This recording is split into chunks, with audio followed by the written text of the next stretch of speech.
You're listening to the Corbett Report.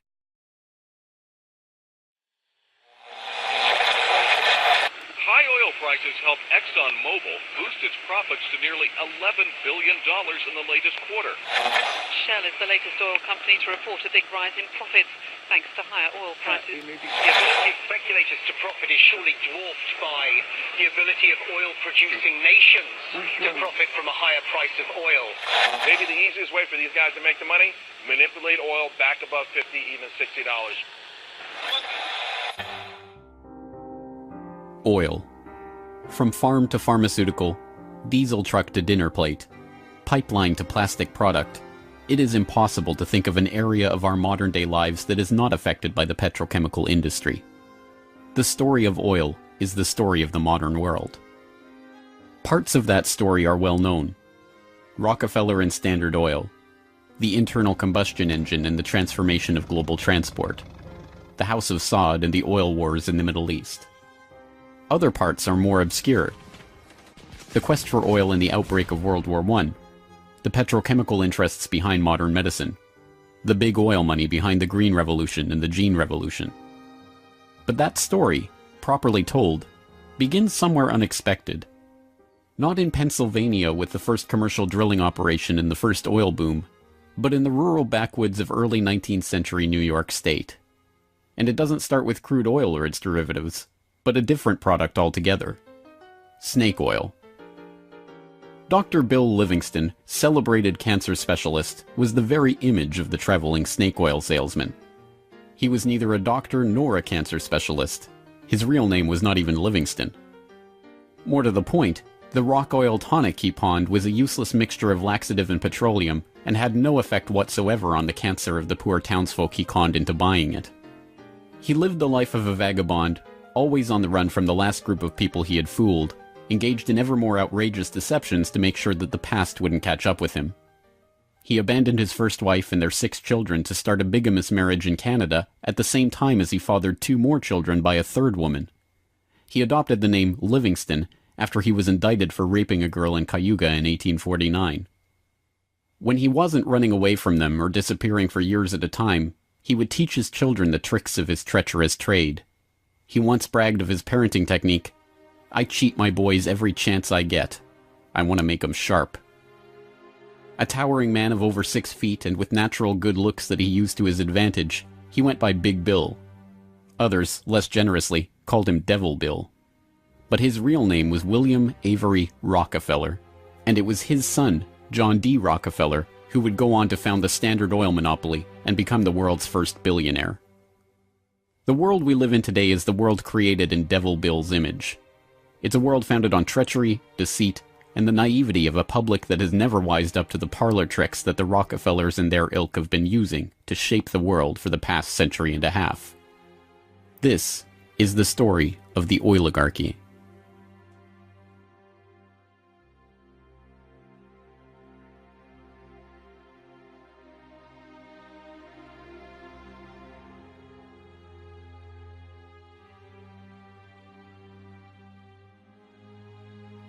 Titusville, 1857. A most unlikely man alights from a railway car into the midst of this sleepy western Pennsylvania town on the shores of Oil Creek. Colonel Edwin Drake. He's from the Pennsylvania Rock Oil Company, and he's here on a mission. To collect oil. Like Dr. Bill, Drake isn't really a colonel. The title is bestowed on him by George Bissell and James Townsend, a lawyer and a banker who started the Pennsylvania Rock Oil Company after they discovered they could distill the region's naturally occurring Seneca oil into lamp oil or kerosene. Drake is actually an unemployed railroad conductor who talked himself into a job after staying at the same hotel as Bissell the year before. Calling him a colonel, it is hoped, will help win the respect of the locals. The locals think he's crazy anyway.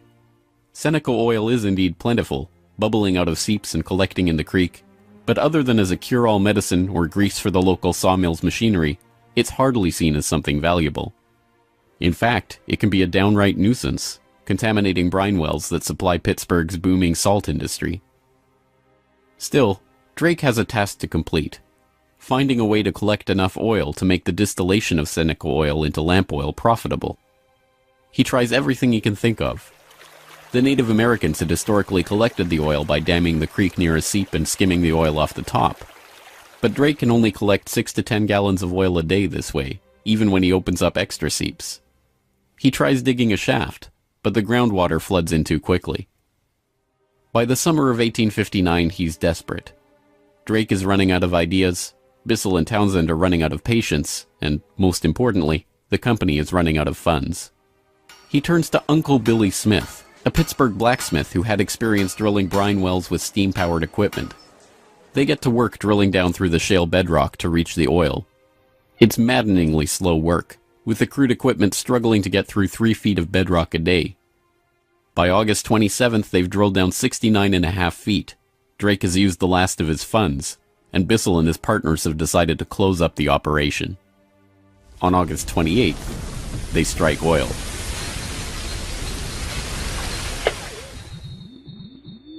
Then on Sunday, August 28, 1859, oil bubbled up the drive pipe.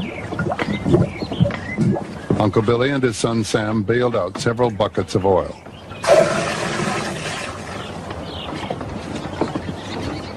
On Monday, the very day that Colonel Drake received his final payment and an order to close down the operation, they hitched the walking beam to a water pump, and the oil began to flow. The first oil was to sell for $40 a barrel. Years later, a local newspaper interviewed Uncle Billy about the day they struck oil. I commenced drilling, and at 4 o'clock I struck the oil. I says to Mr. Drake, "Look there, what do you think of this?" He looked down the pipe and said, "What's that?" I said, "That is your fortune."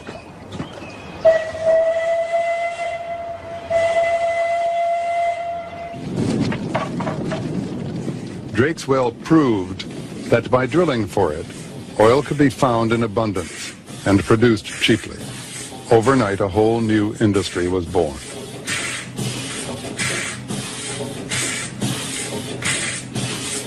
Before long, in millions of homes, farms, and factories around the world, lamps would be lit with kerosene, refined from West Pennsylvania crude. When the word came out that Drake had struck oil, the cry went up throughout the narrow valleys of western Pennsylvania. The crazy Yankee has struck oil, the crazy Yankee has struck oil. And it was the first great boom. It was like a gold rush.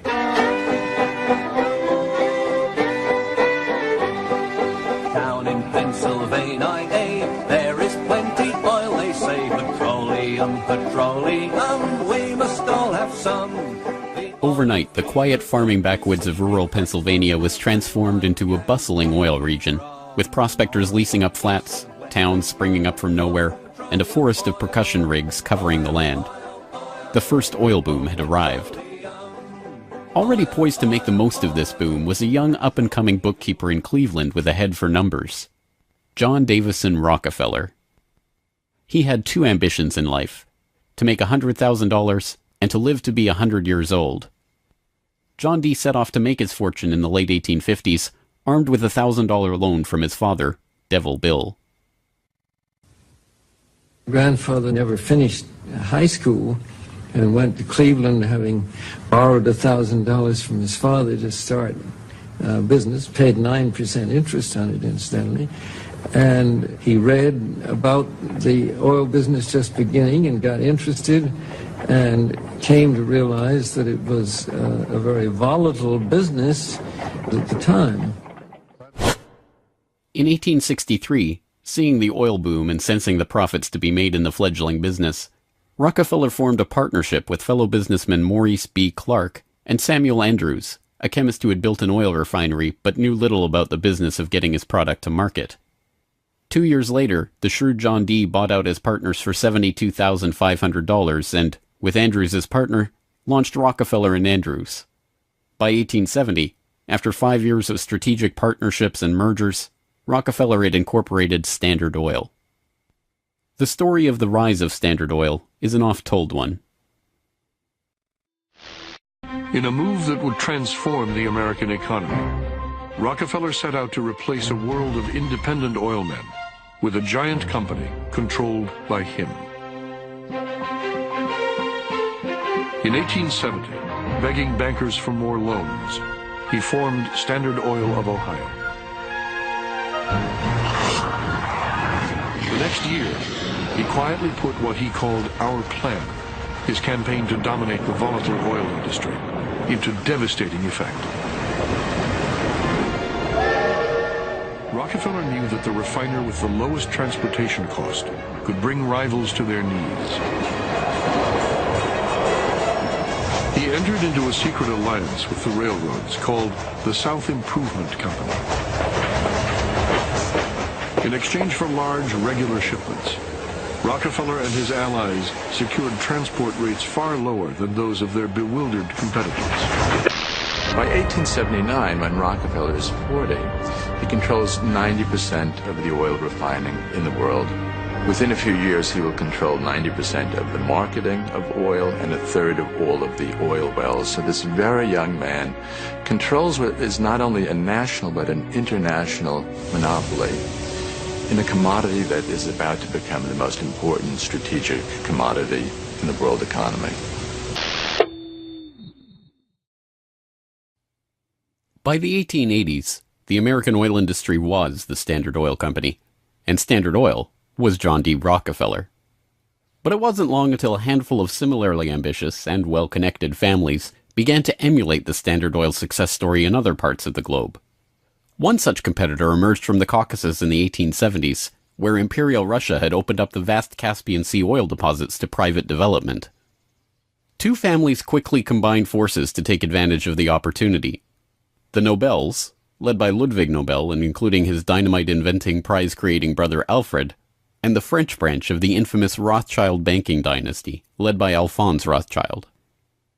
In 1891, the Rothschilds contracted with M. Samuel & Co., a Far East shipping company headquartered in London and run by Marcus Samuel, to do what had never been done before: ship their Nobel-supplied Caspian oil through the Suez Canal to East Asian markets. The project was immense. It involved not only sophisticated engineering to construct the first oil tankers to be approved by the Suez Canal Company, but the strictest secrecy. If word of the endeavor was to get back to Rockefeller through his international intelligence network, it would risk bringing the wrath of Standard Oil, which could afford to cut rates and squeeze them out of the market. In the end, they succeeded, and the first bulk tanker, the Murex, sailed through the Suez Canal in 1892 en route to Thailand. In 1897, M. Samuel & Co. became the Shell Transport and Trading Company. Realizing that reliance on the Rothschild Nobel Caspian oil left the company vulnerable to supply shocks, Shell began to look to the Far East for other sources of oil. In Borneo, they ran up against Royal Dutch Petroleum, established in The Hague in 1890 with the support of King William III of the Netherlands, to develop oil deposits in the Dutch East Indies. The two companies, fearing competition from Standard Oil, merged in 1903 into the Asiatic Petroleum Company, jointly owned with the French Rothschilds, and in 1907 became Royal Dutch Shell. Another global competitor to the Standard Oil throne emerged in Iran at the turn of the 20th century. In 1901, millionaire socialite William Knox D'Arcy negotiated an incredible concession with the King of Persia: exclusive rights to prospect for oil throughout most of the country for 60 years. After 7 years of fruitless search, D'Arcy and his Glasgow-based partner, Burma Oil, were ready to abandon the country altogether. In early May of 1908, they sent a telegram to their geologist telling him to dismiss his staff, dismantle his equipment, and come back home. He later struck oil. Burma Oil promptly spun off the Anglo-Persian Oil Company to oversee production of Persian oil. The British government took 51% majority control of the company's shares in 1914 at the behest of Winston Churchill, then First Lord of the Admiralty, and survives today as BP. The Rothschilds and Nobels, the Dutch royal family, the Rockefellers. These early titans of the oil industry and their corporate shells pioneered a new model for amassing and expanding fortunes hitherto unheard of. They were the scions of a new oligarchy, one built around oil and its control, from wellhead to pump. But it was not just about money. The monopolization of this, the key energy resource of the 20th century, helped secure the oligarchs not just wealth, but power over the lives of billions. Billions who came to depend on black gold for the provision of just about every aspect of their daily lives.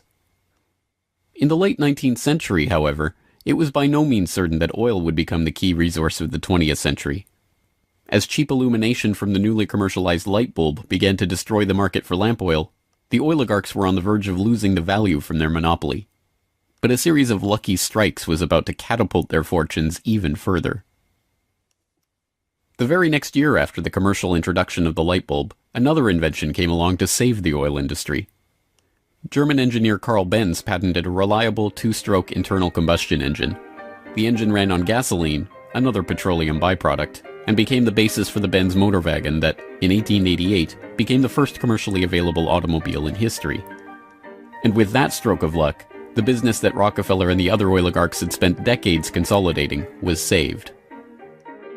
But more luck was needed to ensure the market for this new engine. In the early days of the automobile era, it was by no means certain that gas-powered cars would come to dominate the market. Working models of electric vehicles had been around since the 1830s, and the first electric car was built in 1884. By 1897, there was a fleet of all-electric taxis shuttling passengers around London. The world land speed record was set by an electric car in 1898.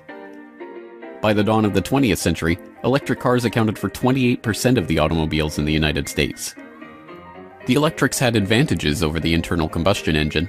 They required no gear shifting or hand cranking, and had none of the vibration, smell, or noise associated with gasoline-powered cars. Lady Luck intervened again on January 10, 1901, when prospectors struck oil at Spindletop in East Texas. The gusher blew 100,000 barrels a day and set off the next great oil boom, providing cheap, plentiful oil to the American market and driving down gas prices. It wasn't long before the expensive, low-range electric engines were abandoned altogether, and big, loud, gas-guzzling engines came to dominate the road, all fueled by the black gold that Standard Oil, Shell, Gulf, Texaco, Anglo-Persian, and the other oil majors of the time were drilling, refining, and selling. Perhaps John D's greatest stroke of luck, however, was not supposed to be luck at all. Rockefeller had come under increasing scrutiny by a public outraged by the unprecedented wealth he had amassed through Standard Oil. Muckraking reporters like Ida Tarbell began digging up the dirt on his rise to power through railroad conspiracies, secret deals with competitors, and other shady practices. The press pictured him as a colossus with bribed politicians literally in the palm of his hand. Standard Oil was a menacing octopus with its tentacles strangling the lifeblood of the nation. Hearings began, investigations were launched, lawsuits were brought against him, and then, finally, in 1911, the Supreme Court made a monumental decision.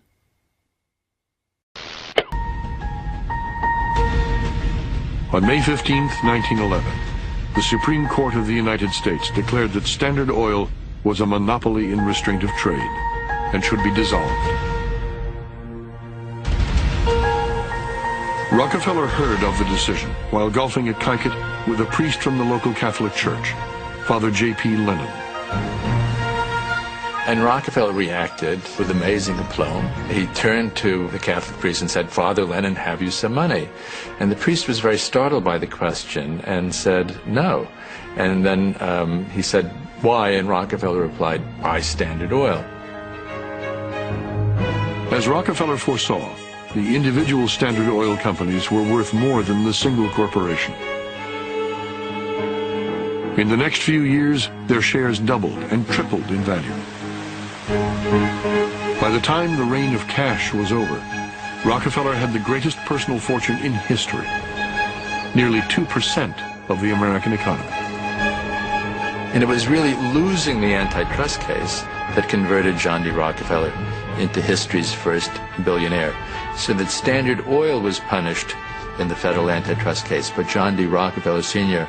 most assuredly was not. To the amazement of the world, Rockefeller's punishment had in fact been his reward. Rather than being taken down a peg, the splitting up of the Standard Oil monopoly had launched him as the world's only acknowledged billionaire at a time when the average annual income in America was $520. Rockefeller's story was perfectly mirrored by the story of Colonel Edwin Drake. Having struck oil in Titusville and given rise to a billion-dollar global industry, Drake had not had the foresight to patent his drilling technique or even to buy up the land around his own well. He ended up in poverty, relying on an annuity from the state of Pennsylvania to scrape together a living, and dying in 1880. For the oligarchy, the lesson of the rise of Rockefeller was obvious. The more ruthlessly that monopoly was pursued, the tighter that control was grasped, the greater the lust for power and money, the greater the reward would be in the end. From now on, no invention would derail the oil majors from their quest for total control. No competition would be tolerated. No threat to the oligarchs would be allowed to rise.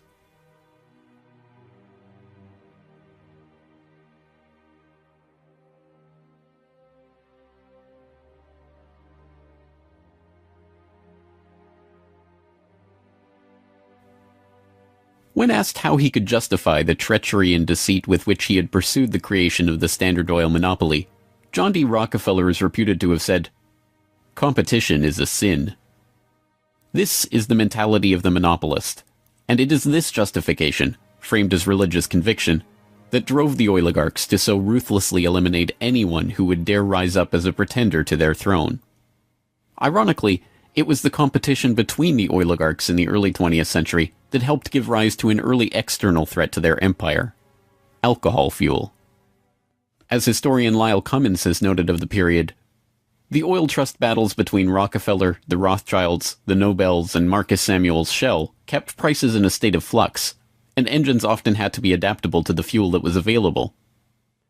In many areas where oil wasn't available, the alternative was alcohol. Ethyl alcohol had been used as fuel for lamps and engines since the early 19th century. Although it was generally more expensive, alcohol fuel offered a stability of supply that was alluring, especially in areas like London or Paris that did not have predictable access to oil supplies. Alcohol has a lower heat value, or BTU, than gasoline, but a series of tests by the U.S. Geological Survey and the U.S. Navy in 1907 and 1908 proved that the higher compression ratio of alcohol engines could perfectly offset the lower heat value, thus making alcohol and gasoline engines fuel economy equivalent. One early supporter of alcohol fuel was Henry Ford, who designed his Model T to run on either alcohol or gasoline. Sensing an opportunity for new markets to boost the independent American farms that he felt were vital to the nation, Henry Ford told the New York Times, "The fuel of the future is going to come from fruit like that sumac out by the road, or from apples, weeds, sawdust, almost anything. There is fuel in every bit of vegetable matter that can be fermented." Farmers, looking to capitalize on this, lobbied for the repeal of a $2.08 per gallon alcohol tax that had been imposed to help pay for the Civil War. They were aided by those who saw fuel alcohol as a way to break the oligarchs' monopoly. In support of a bill to repeal the alcohol tax, President Teddy Roosevelt told the U.S. Congress in 1906, "The Standard Oil Company has, largely by unfair or unlawful methods, crushed out home competition. It is highly desirable that an element of competition should be introduced by the passage of some such law as that which has already passed the House, putting alcohol used in the arts and manufactures upon the free list."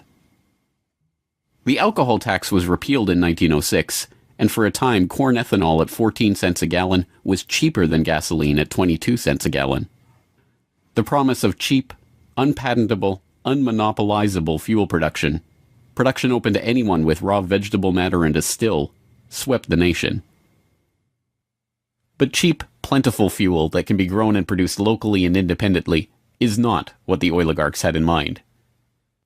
A 1909 USGS report comparing gas and alcohol engines had noted that a significant point in alcohol fuel's favor was that there were fewer restrictions on alcohol engines. For the oligarchs, the answer was simple: find a way to place greater restrictions on alcohol engines. Thankfully for them, the answer to their problem was already gaining popular support.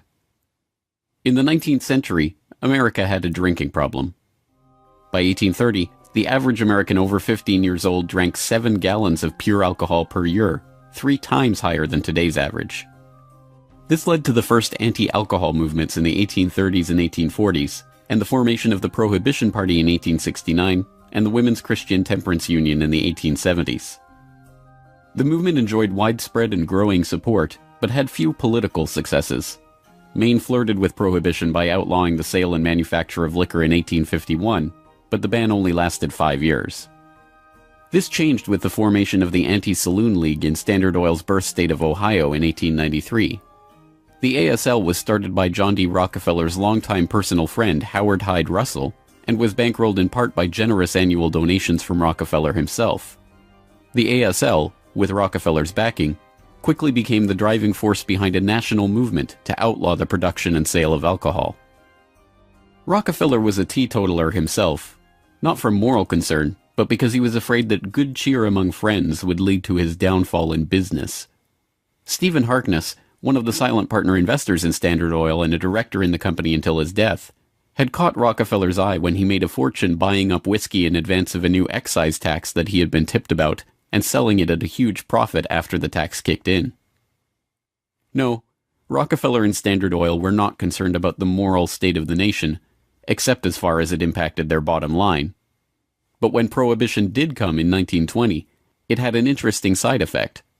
Although it didn't ban the use of ethanol as a fuel directly, it did lead to increasingly burdensome restrictions, requiring producers to add petroleum products to their ethanol to make it poisonous before it could be sold.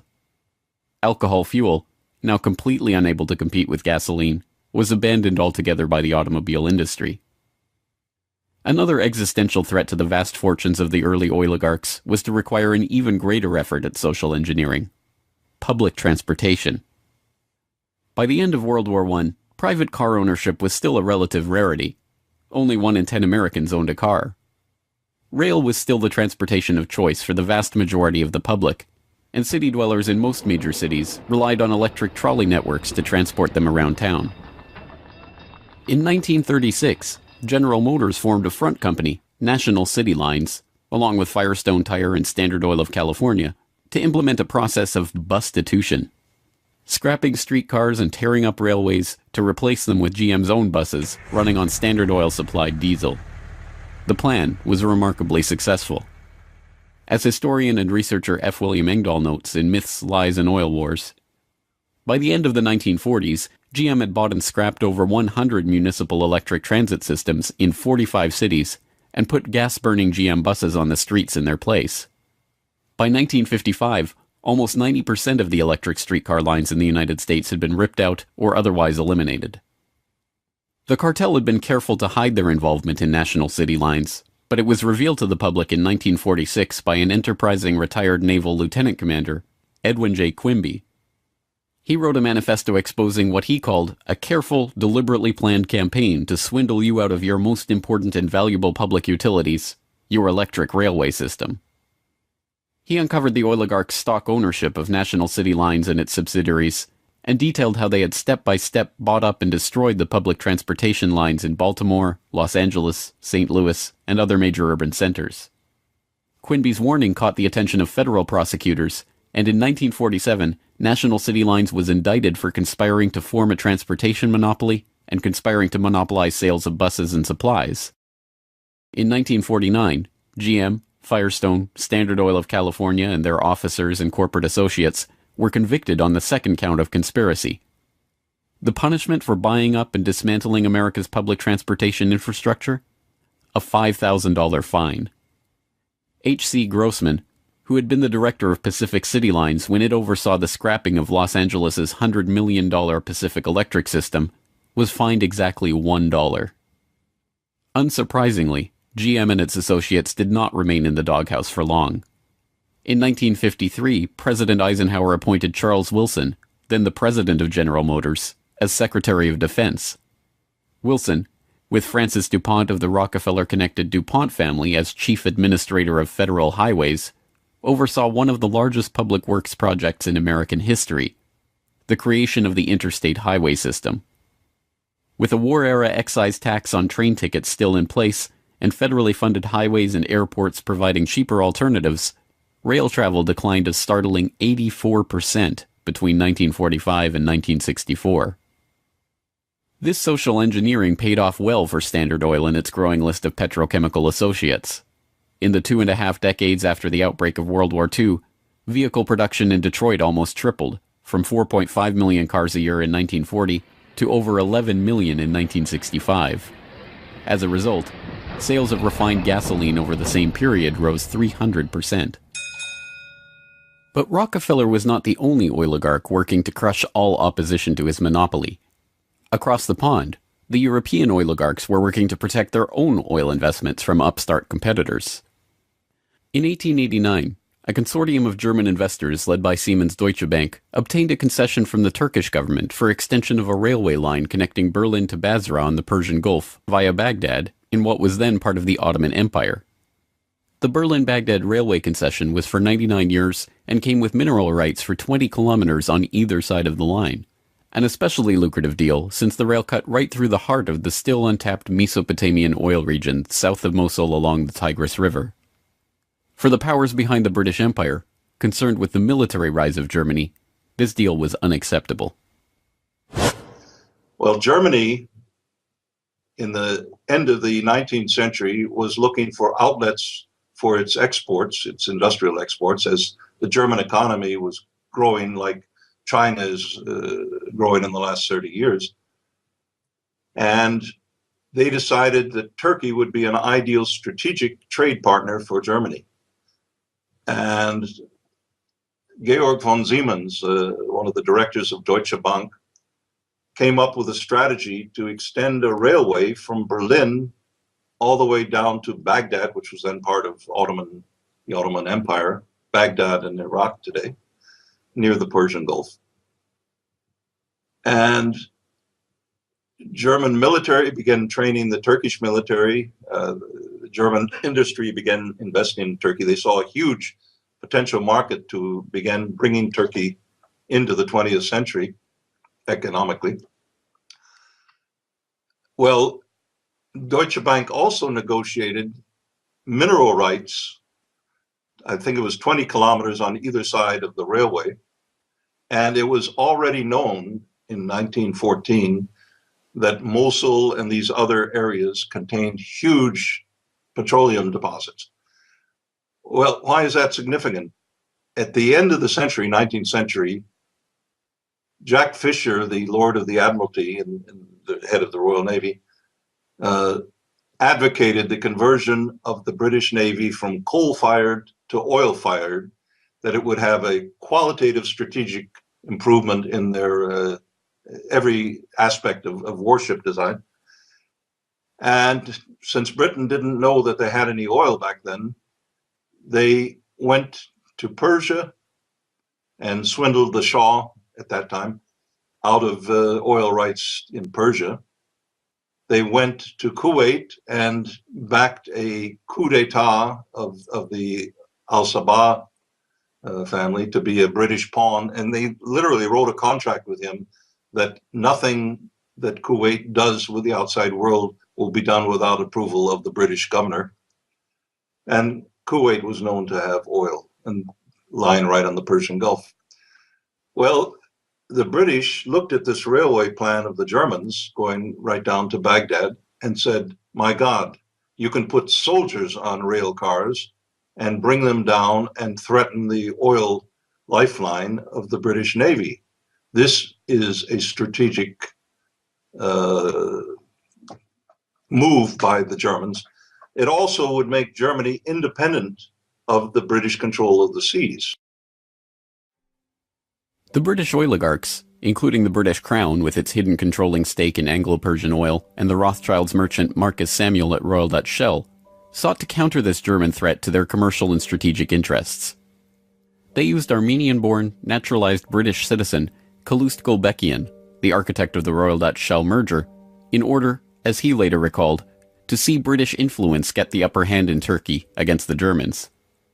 If that was his task, it was a remarkable success. In 1909, the British set up the Turkish National Bank, which was Turkish in name only. Founded by London banker Sir Edward Castle and with directors like Hugo Baring of the Barings banking family, Castle himself, and Gulbenkian, the bank set up the Turkish Petroleum Company in 1912. Formed explicitly to exploit the petroleum-rich oil fields of Iraq, then part of the Ottoman Empire, Gulbenkian brokered a deal that forced Deutsche Bank, with its 40-kilometer concessions along the oil-rich Baghdad railway line, into a junior partnership in the company. The stock was split so the British government's Anglo-Persian Oil Company owned half the shares, with Royal Dutch Shell and Deutsche Bank splitting the other half. Their plan to take over Germany's Turkish oil interests had been successful, but in an amazing irony, it didn't even matter. Gulbenkian finished negotiations for the Iraqi oil concession on June 28, 1914, the same day Archduke Ferdinand was shot in Sarajevo. An alliance the British had been brokering for years to constrain the rising German threat, an alliance involving France and Russia, kicked into motion, and the world was engulfed in war. By the end of World War I, The British and their allies had taken over Iraq and its oil deposits anyway. Germany had been completely cut out, and Gulbenkian, their scheming servant, received 5% of all oil field proceeds in the newly minted country. As the century wore on, the oil industry grew beyond the control of the handful of families that had dominated it since its inception. Oil deposits were located around the globe, and the resources of entire nation-states were marshaled to control them.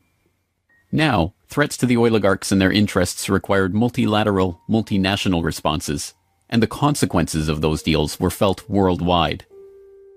The story of the oil shock of 1973, as it has been delivered to us by the history books, is well known.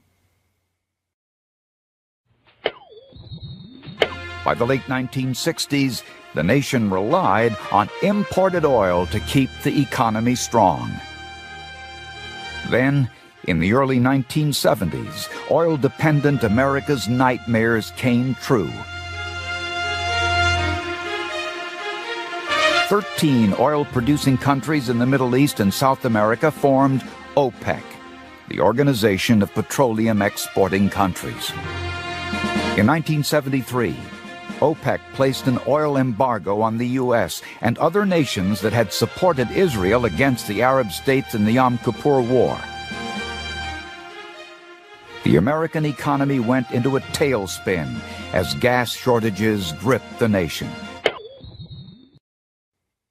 Few, however, know that the crisis and its ensuing response was in fact prepared months ahead of time at a secret meeting in Sweden in 1973. The meeting was the annual gathering of the Bilderberg Group, a secretive cabal formed by Prince Bernhard of the Netherlands in 1954. The Dutch royal family not only gave its royal imprint to Royal Dutch Petroleum, they are still rumored to be, along with the Rothschilds, one of the largest shareholders in Royal Dutch Shell, from the days when Queen Wilhelmina's Anglo-Dutch petroleum holdings and other investments made her the world's first female billionaire, right through to today. Bernhard's guest list at the Bilderberg Group reflected his position in the oligarchy. Alongside him at the Swedish conference were David Rockefeller of the Standard Oil dynasty and his protege Henry Kissinger, Baron Edmund de Rothschild, E.G. Collado, the vice president of Exxon, Sir Dennis Greenhill, director of British Petroleum, and Gerrit A. Wagner, president of Bernhard's own Royal Dutch Shell. At the meeting in Sweden, held 5 months before the oil crisis began, the oligarchs and their political and business allies were planning their response to a monetary crisis that threatened the world dominance of the US dollar. Under the Bretton Woods system, negotiated in the final days of World War II, the US dollar would be the backbone of the world monetary system, convertible to gold at $35 per ounce, with all other currencies pegged to it. Increasing US expenditures in Vietnam and decreasing exports caused Germany, France, and other nations to start demanding gold for their dollars. With the Federal Reserve's official gold holdings plunging and unable to stem the tide of demand, Nixon abandoned Bretton Woods in August 1971, threatening the dollar's position as the world reserve currency. Accordingly, I have directed the Secretary of the Treasury to take the action necessary to defend the dollar against the speculators. I have directed Secretary Connally to suspend temporarily the convertibility of the dollar into gold or other reserve assets, except in amounts and conditions determined to be in the interest of monetary stability and in the best interest of the United States. As leaked documents from the 1973 Bilderberg meeting show, the oligarchs decided to use their control over the flow of oil to save the American hegemon. Acknowledging that OPEC could completely disorganize and undermine the world monetary system, the Bilderberg attendees prepared for an energy crisis or an increase in energy costs, which, they predicted, could mean an oil price between $10 and $12, a staggering 400% increase from the current price of $3.01 per barrel. 5 months later, Bilderberg attendee and Rockefeller protege Henry Kissinger, acting as Nixon's Secretary of State, engineered the Yom Kippur War and provoked OPEC's response, an oil embargo of the US and other nations that had supported Israel. On October 16, 1973, OPEC raised oil prices by 70%. At their December meeting, the Shah of Iran demanded and received a further raise to $11.65 a barrel, or 400% of oil's pre-crisis price.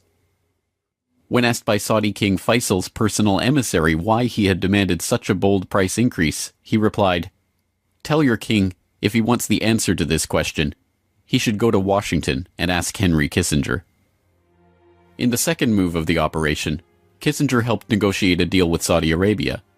In exchange for U.S. arms and military protection, the Saudis would price all their future oil sales in dollars and recycle those dollars through treasury purchases via Wall Street banks.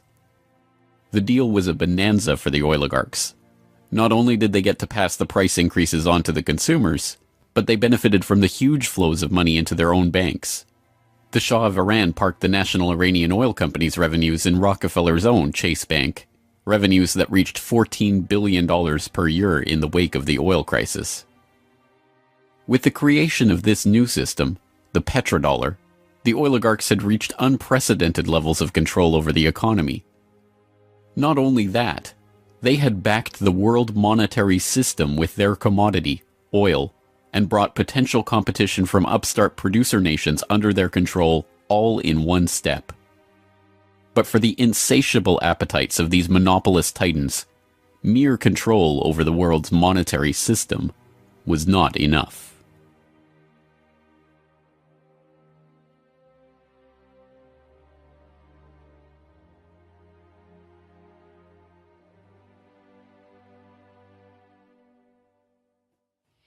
In the 19th century, railroad conspiracies and predatory pricing had been enough to assure the oligarchs' monopoly. But by the time that the British Crown, the Dutch royal family, the Rothschilds, and the other European oligarchs began opening up the Middle East and the Far East to oil exploration in the early 20th century, the goal was no longer to maximize profits or control the oil industry. It was not even to control international diplomacy. It was to control and shape the world itself, its resources, its environment, and its people. In order to achieve this goal, the oligarchy would need a facelift. In the current age, with the Rockefeller name now more likely to be associated with Rockefeller Plaza or Rockefeller University than Standard Oil, it is difficult to understand just how hated John D. was in his own day. He was the head of the Standard Oil Hydra, an octopus strangling the world in his tentacles, a cutthroat gardener pruning the competitors from the flower of his oil monopoly. As one of the richest men the world had ever known, he was an easy target for the average working man's frustration and a magnet for the poor seeking help. He received on average 50 to 60,000 letters a month asking for help. Dozens of people followed him in the street. Literally, crowds stood around the Standard Oil offices, waiting for him to come out. Little children, painfully thin, crying in the street and so on. Rockefeller felt overwhelmed.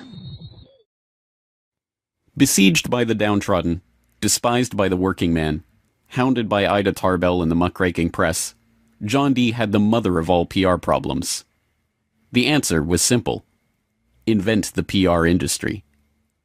He hired Ivy Ledbetter Lee, a journalist turned communications expert who invented the modern public relations industry, to burnish the Rockefellers' tarnished image. It was Lee that suggested giving the family name to Rockefeller Center and filming John D. handing out dimes in public. An early master of public relations, Lee used the media which the muckrakers had used to disgrace Rockefeller to turn him into a sympathetic figure. Ivy Lee recognized early the power of the new moving picture and used newsreels to show a remarkably benevolent Rockefeller.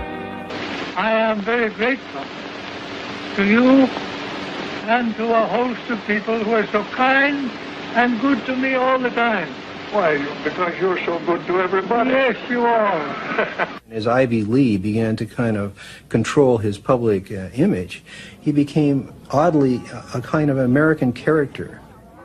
And people kind of warmed to him in a bizarre sort of way. It was like having Frankenstein on the loose walking around New York City or something like that with a cane and a long hat.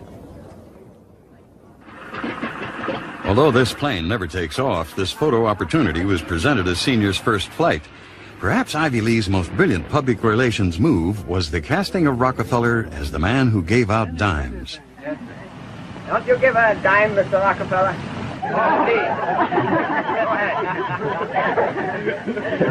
Give it a dime. Thank you, sir. Thank you very much. I consider myself... Thank you for the ride. I consider myself more than amply paid. Bless you, bless you, Yes. bless you.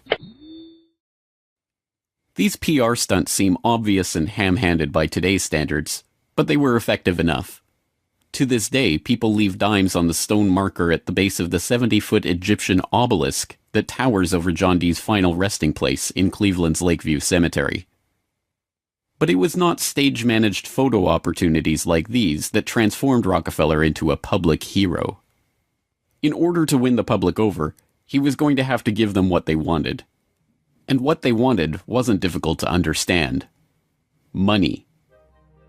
But just as his father, Devil Bill, had taught him to do in all his business dealings, Rockefeller made sure to get the better end of the bargain. He would donate his great wealth to the creation of public institutions, but those institutions would be used to bend society to his will. As every would-be ruler throughout history has realized, society has to be transformed from the ground up. Americans in the 19th century still prized education and intellectual pursuits, with the 1840 census finding unsurprisingly that the United States, a nation that had been mobilized by tracts like Thomas Paine's remarkably popular Common Sense, was a nation of readers, with a remarkable 93% to 100% literacy rate. Before the first compulsory schooling laws in Massachusetts in 1852, education was private and decentralized, and as a result classical education, including study of Greek and Latin and a solid grounding in history and science, was widespread. But a nation of individuals who could think for themselves was anathema to the monopolists. The oligarchs needed a mass of obedient workers, an entire class of people whose intellect was developed just enough to prepare them for lives of drudgery in a factory. Into the midst stepped John D. Rockefeller with his first great act of public charity, the establishment of the University of Chicago. He was aided in this task by Frederick Taylor Gates, a Baptist minister that Rockefeller befriended in 1889 and who would go on to be John Dee's most trusted philanthropic advisor. Gates would go on to write a short tract, The Country School of Tomorrow, that laid out the Rockefeller plan for education. In our dream, we have limitless resources, and the people yield themselves with perfect docility to our molding hand. The present educational conventions fade from our minds, and, unhampered by tradition, we work our own goodwill upon a grateful and responsive folk. We shall not try to make these people or any of their children into philosophers, or men of learning or science. We are not to raise up from among them authors, orators, poets, or men of letters. We shall not search for embryo great artists, painters, musicians, nor will we cherish even the humbler ambition to raise up from among them lawyers, doctors, preachers, politicians, statesmen, of whom we now have ample supply. Although Rockefeller's resources weren't exactly limitless, they might as well have been. In 1902, he established the General Education Board to help implement Gates's vision for the Country School of Tomorrow with a staggering $180 million endowment. The Rockefeller influence on education was felt almost immediately, and it was amplified by help from fellow monopolists of the era who were approaching the topic of philanthropy from the same angle. Although best known as a steel magnate, Andrew Carnegie's fortune started on the railroads transporting Rockefeller's Standard Oil around the country, and was greatly magnified by a lucrative investment in property near Oil Creek that provided steady, profitable oil sales. In 1905, he established the Carnegie Foundation for the Advancement of Teaching, a tax-free foundation through which Carnegie and his appointees could direct the development of the education system in the United States, and, eventually, worldwide. In 1910, Rockefeller followed suit by establishing the Rockefeller Foundation, which became the tax-free umbrella organization for his philanthropic ambitions. As the Reese Committee, a congressional investigation into the activities of these tax-free foundations in the 1950s, discovered, it wasn't long before Carnegie's endowment approached Rockefeller's foundation with a proposal to cooperate on their shared desire to transform the American education system in their own image. Norman Dodd, the director of research for the congressional committee who was granted access to the Carnegie Endowment's board minutes, explains. So they approach the Rockefeller Foundation with the suggestion that that portion of education which could be considered domestic be handled by the Rockefeller Foundation, and that portion, which is international, should be handled by the endowment. And they then decide that the key to the success of these two operations lay in an alteration in the teaching of American history. So they approach four of the then most prominent teachers of American history in the country, people like Charles and Mary Bird, and their suggestion to them is, will they alter the manner in which they present this subject, and they get turned down flat. So they then decide that it is necessary for them to do, as they say, build our own stable of historians. And then they approach the Guggenheim Foundation, which specializes in fellowships, and say, when we find young men in the process of studying for doctorates in the field of American history, and we feel that they are the right caliber, will you grant them fellowships on our say-so? And the answer is yes. So under that condition, eventually they assemble 20. And they take this 20 potential teachers of American history to London, and there they're briefed into what is expected of them when, as and if they secure appointments in keeping with the doctorates they will have earned. And that group of 20 historians ultimately becomes the nucleus of the American Historical Association. And then toward the end of the 1920s, the endowment grants to the American Historical Association $400,000 for a study of our history in a manner which points to what can this country can it look forward to in the future. And that culminates in a 7-volume study, the last volume of which is, of course, in essence, a summary of the contents of the other 6. And the essence of the last volume is the future of this country belongs to collectivism administered with characteristic American efficiency. With this base for transformation firmly established, the Rockefeller Foundation and like-minded organizations embarked on a program so ambitious that it almost defies comprehension. They transformed the practice of medicine. As usual, the oligarchs that funded this change were also there to profit from it, and once again, John D. took his cue from Devil Bill's example. William Rockefeller had called his brand of snake oil Nujol for new oil, and Standard Oil spun off Nujol as a laxative under their Stanco subsidiary. Manufactured on the same premises as Flit, an insecticide also derived from Standard Oil's byproducts, Nujol sold at the druggist for 28 cents per 6-ounce bottle. It cost Standard Oil less than 1/5 of a cent to manufacture. Pharmaceuticals provided a lucrative new opportunity for the oligarchs, but in a turn-of-the-century America that was still largely based on naturopathic, herbal remedies, it was a tough sell. The oligarchy went to work changing that. In 1901, John D. established the Rockefeller Institute for Medical Research. The institute recruited Simon Flexner, a pathology professor at the University of Pennsylvania, to serve as its director. His brother, Abraham, was an educator who was contracted by the Carnegie Foundation to write a report on the state of the American medical education system. His study, the Flexner Report, along with the hundreds of millions of dollars that the Rockefeller and Carnegie Foundations were to shower on medical research in the coming years, resulted in a sweeping overhaul of the American medical system. Naturopathic and homeopathic medicine, medical care focused on unpatentable, unmarketable natural remedies and cures, was now dismissed as quackery. Only drug-based allopathic medicine requiring expensive medical procedures and lengthy hospital stays was to be taken seriously.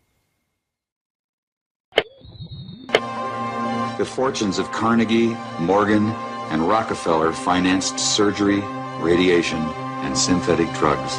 They were to become the economic foundations of the new medical economy. The takeover of the medical industry was accomplished by the takeover of the medical schools. Well, the people that we're talking about, Rockefeller and Carnegie in particular, came to the picture and said, we will put up money. They offered tremendous amounts of money to the schools that would agree to cooperate with them. The donors said to the schools, we're giving you all this money. Now, would it be too much to ask if we could put some of our people on your board of directors to see that our money is being spent wisely?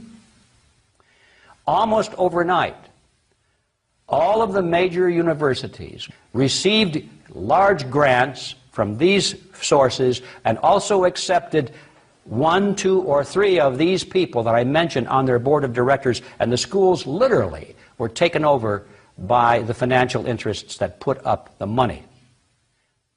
Now, what happened as a result of that is that the schools did receive an infusion of money. They were able to build new buildings. They were able to add expensive equipment to their laboratories. They were able to hire top-notch teachers. But at the same time as doing that, they skewed the whole thing in the direction of pharmaceutical drugs. That was the efficiency in philanthropy. The doctors from that point forward in history would be taught pharmaceutical drugs. All of the great teaching institutions in America were captured by the pharmaceutical interests in this fashion. And it's amazing how little money it really took to do it. The oligarchy birthed entire medical industries from their own research centers and then sold their own products from their own petrochemical companies as the cure. It was Frank Howard, a Standard Oil of New Jersey executive, who would go on to persuade Alfred Sloan and Charles Kettering to donate their fortunes to the cancer center that would then bear their name. As director of research at Sloan Kettering, Howard appointed Cornelius Rhodes, a Rockefeller Institute pathologist, to develop his wartime research on mustard gas for the U.S. Army into a new cancer therapy. Under Rhodes's leadership, nearly the entire program and staff of the Chemical War Service was reformed into the Sloan Kettering Drug Development Program, where they worked on converting mustard gas into chemotherapy. And once again, the Rockefellers' own snake oil was being sold as a cancer cure-all. The oligarchs' interest in the burgeoning pharmaceutical industry converged in companies like IG Farben, a drug and chemical cartel formed in Germany in the early 20th century. Royal Dutch's own Prince Bernhard served on an IG Farben subsidiary's board in the 1930s, and the cartel's American operation, set up in cooperation with Standard Oil, included on its board Standard Oil president Walter Teagle, as well as Paul Warburg of Kuhn-Loeb and Company, itself headed by Jacob Schiff of the Rothschild broker family. At its height, IG Farben was the largest chemical company in the world, and the 4th largest industrial concern in the world, right behind Standard Oil of New Jersey. The company was broken up after World War II, but like Standard Oil, its various pieces remained intact, and today BASF, one of its chemical offshoots, remains the largest chemical company in the world, while Bayer and Sanofi, 2 of its pharmaceutical offshoots, are among the largest pharmaceutical companies in the world. Not content merely to monopolize the fields of education and medicine, the same oligarchical interests banded together to take control of America's finances. In 1910, John D. Rockefeller Jr.'s own father-in-law, Senator Nelson Aldrich, Frank Vanderlip of the National City Bank, and Paul Warburg, as well as various agents of J.P. Morgan, met in complete secrecy on Jekyll Island to hammer out the details of what would go on to become the Federal Reserve, America's central bank. The Fed, established in 1913, would be run by hand-picked appointees of the oligarchy and their banking associates, including, perhaps inevitably, Standard Oil president and American IG director Walter Teagle. The Rockefeller family would go on to formally enter the banking field in the 1950s when James Stillman Rockefeller, the grandson of John D's brother, was appointed director of National City Bank. Meanwhile, John D's own grandson, David Rockefeller, would go on to take over Chase Manhattan Bank, the longtime banking partner of the Standard Oil empire. In this move, the Rockefeller story perfectly mirrored that of their fellow oligarchs, the Rothschilds. Whereas the Rothschilds had supplemented their banking fortune with their oil interests, The Rockefellers supplemented their oil fortune with banking interests. Springboarding from success to success as they consolidated monopolies across every field of human activity, the oligarchs' ambitions became even larger. This time, their goal was to consolidate control over the very food supply of the world itself. And once again, they would use philanthropy as the cover for their business takeover. The Green Revolution began in 1943 when plant geneticist Norman Borlaug and a team of researchers arrived on Mexican soil. His goal was to improve agricultural techniques and biotechnological methodologies, which in turn would help alleviate starvation and improve the living quality of developing nations. Creating new genetically modified strains of wheat, rice, maize, and other crops, Borlaug planned to win the battle against world hunger. The hope was that these new crops and farming techniques would rescue third world countries from the brink of starvation. That's exactly what happened. The agricultural innovations brought to the poverty-stricken countries gave the farmers the skills and resources necessary to sustain themselves. This triggered a chain of events that would allow these once struggling nations to survive.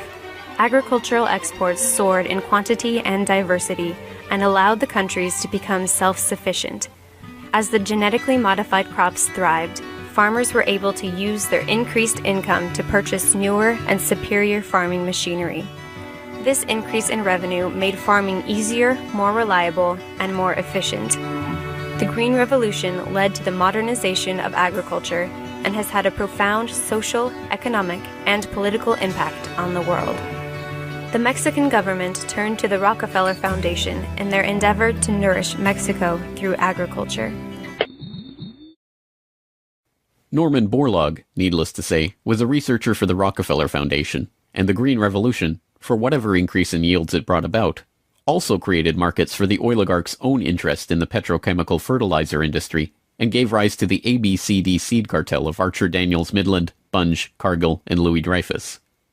These companies, along with their associated interests in the food packaging and processing industry, formed the core of American agribusiness, a concept developed at Harvard Business School in the 1950s with the help of research conducted by Vasily Leontief for the Rockefeller Foundation.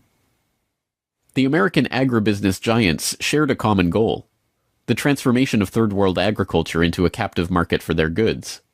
From this perspective, the project was a runaway success.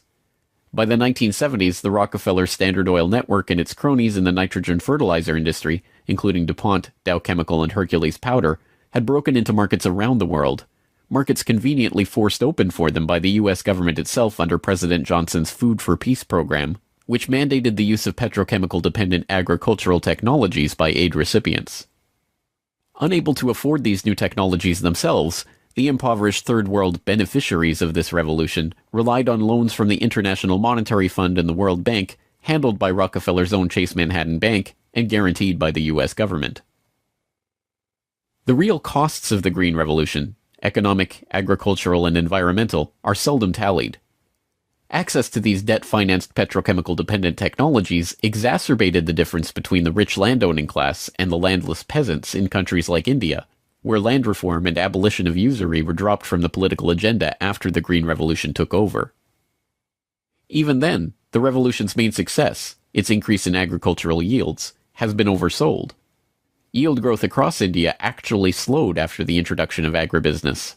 The environmental destruction is even more devastating. An overview in the December 2000 edition of Current Science notes, the Green Revolution has not only increased productivity, but it has also produced several negative ecological consequences, such as depletion of lands, decline in soil fertility, soil salinization, soil erosion, deterioration of environment, health hazards, poor sustainability of agricultural lands, and degradation of biodiversity. Indiscriminate use of pesticides, irrigation, and imbalanced fertilization has threatened sustainability. The Rockefeller Foundation even acknowledges the critiques of the Green Revolution it funded into existence, insisting that current initiatives take into account lessons learned. Even so, the Foundation continues to fund research and write reports on how to improve prospects for agribusiness investment in its target markets. As egregious as the Green Revolution was and continues to be, however, in many ways it was just the prelude to an even more ambitious project, the Gene Revolution. Now the project is not merely to monopolize the technologies, supplies, and chemical inputs for agriculture worldwide, but to monopolize the food supply itself through the replacement of the world's natural seeds with patentable, genetically modified crops. The players involved in this gene revolution are almost identical to the players in the green revolution, with IG Farben offshoots, Bayer Crop Science and BASF Plant Science mingling with traditional oligarch associate companies like Dow AgroScience, DuPont Biotechnology, and, of course, Monsanto, all funded by the Rockefeller Foundation and fellow philanthropists at the Ford Foundation, the Bill and Melinda Gates Foundation, and like-minded organizations. The convergence of corporate, philanthropic, governmental, and intergovernmental interests in promoting GM crops around the world can be seen in the bewildering array of research institutes, industry associations, and consultative groups devoted to the case. The Rockefeller-funded International Rice Research Institute, the Rockefeller-Monsanto USAID Brainchild International Service for the Acquisition of Agribiotech Applications, the Rockefeller-Ford World Bank-created Consultative Group of International Agricultural Research, and dozens of other bland, benign-sounding organizations research and promote GM crops in target markets around the globe, with the profits ending up in the oligarchs' coffers. A representative example of this story is the agribusiness neocolonization of Argentina, where Monsanto ran an elaborate bait-and-switch to get the country hooked on its genetically modified Roundup-ready soybeans before demanding royalties on the crops that were by then already growing. DuPont then took over, magnanimously beginning a Protein for Life program to foist their own GM soybeans on the country's poor. The same scene has played itself out in country after country, where cartel-developed GM crops are foisted on emerging economies through food aid, usually during times of famine when those countries are especially vulnerable. Only a handful of countries like Zambia or Angola have outright rejected this GMO takeover of their food supply, generously subsidized by the US government to the benefit of the agribusiness cartel.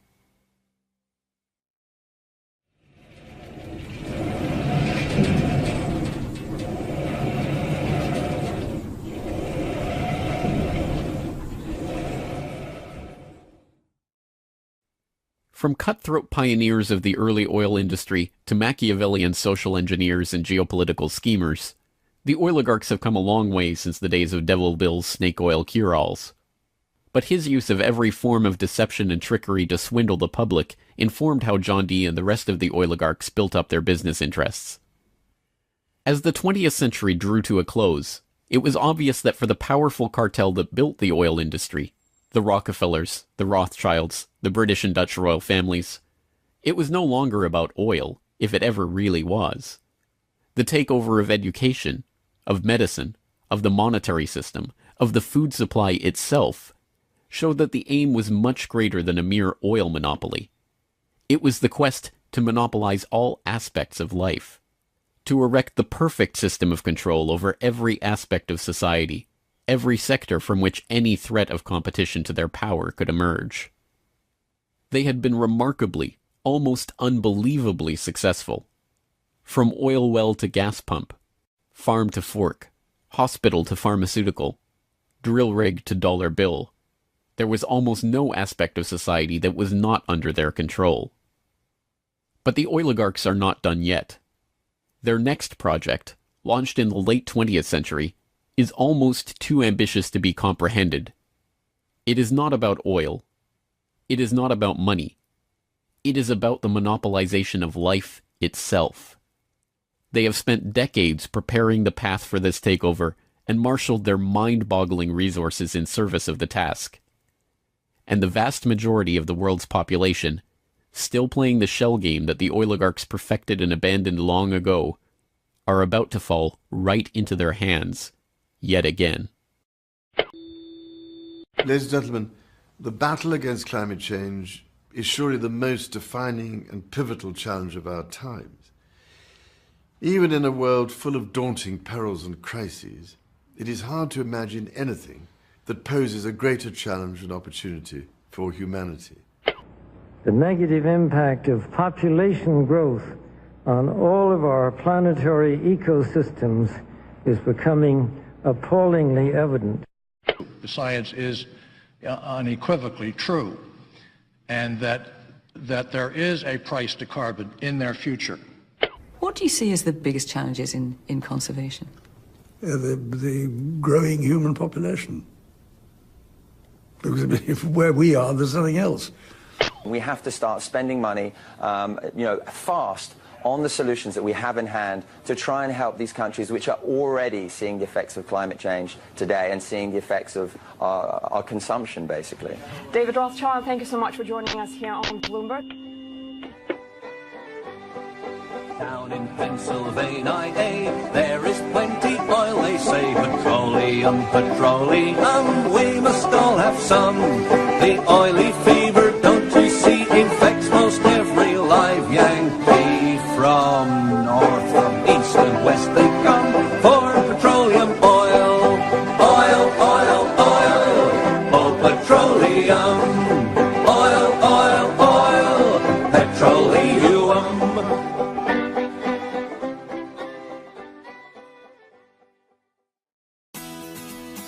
The Corbett Report is brought to you by the Corbett Report subscriber. A weekly newsletter featuring James Corbett's International Forecaster editorial, recommended reading and viewing, discounts on Corbett Report DVDs, and once a month, a subscriber-only video.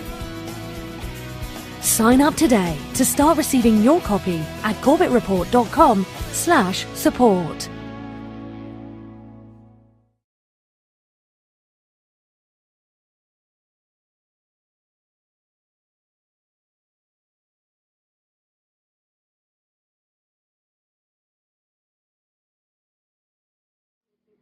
I'm still here. The negative impact of population growth is becoming appallingly evident. Heirs to an oil fortune join the divestment drive. In a highly symbolic gesture, the Rockefeller family will sell off its assets linked to fossil fuel companies. A slump in global oil prices has Saudi Arabia rethinking its near total dependence on oil revenue. We should be focusing on it, and we should be curbing our appetite for carbon-intensive products and services. But the problem is it's got a lot of room for debate. Obviously, the Rockefellers are making this move as an environmental one, but also from an investment standpoint, this also makes plenty of business sense. You can't simply carry on business the way you're doing it now. There is a price to carbon in their future. What do you see as the biggest challenges in conservation? The growing human population.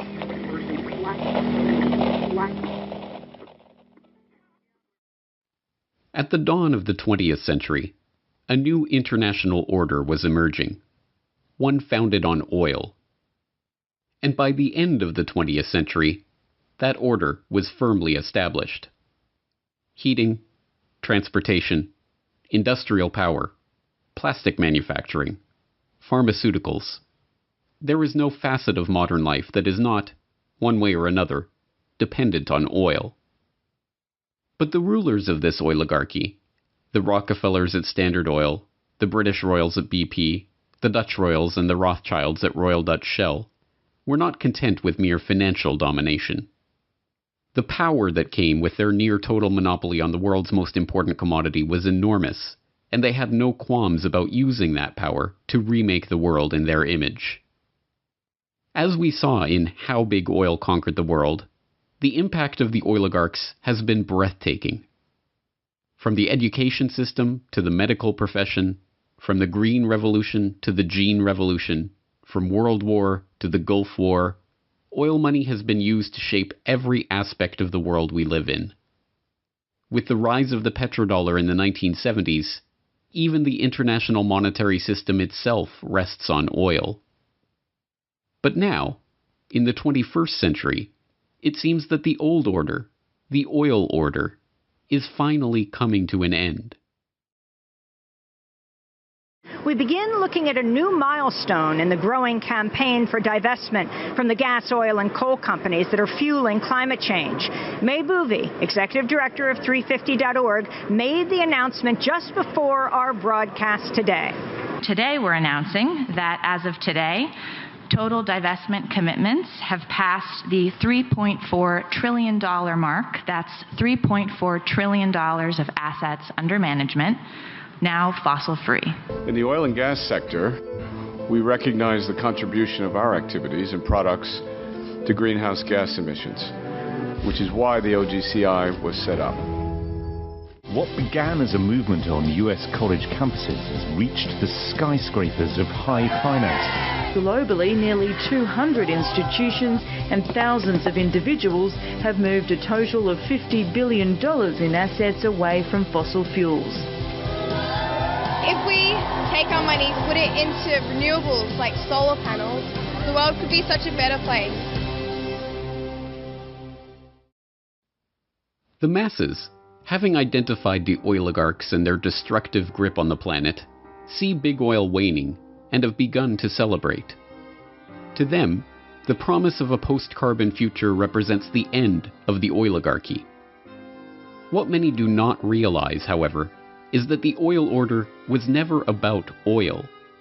The oligarchs did not care about oil, but control, and, having long outgrown their financial dependence on the commodity that brought them their power and riches, they are at the forefront of this push for the post-carbon era. Now, the oligarchs are seeking to bring in a new international order, one in which their control is consolidated, their plan complete, their power unquestionable, one in which every aspect of human life, from energy to money to the very genome itself, is precisely ordered and technologically controlled. This is the story of what the oligarchs really desire and how they plan to achieve it.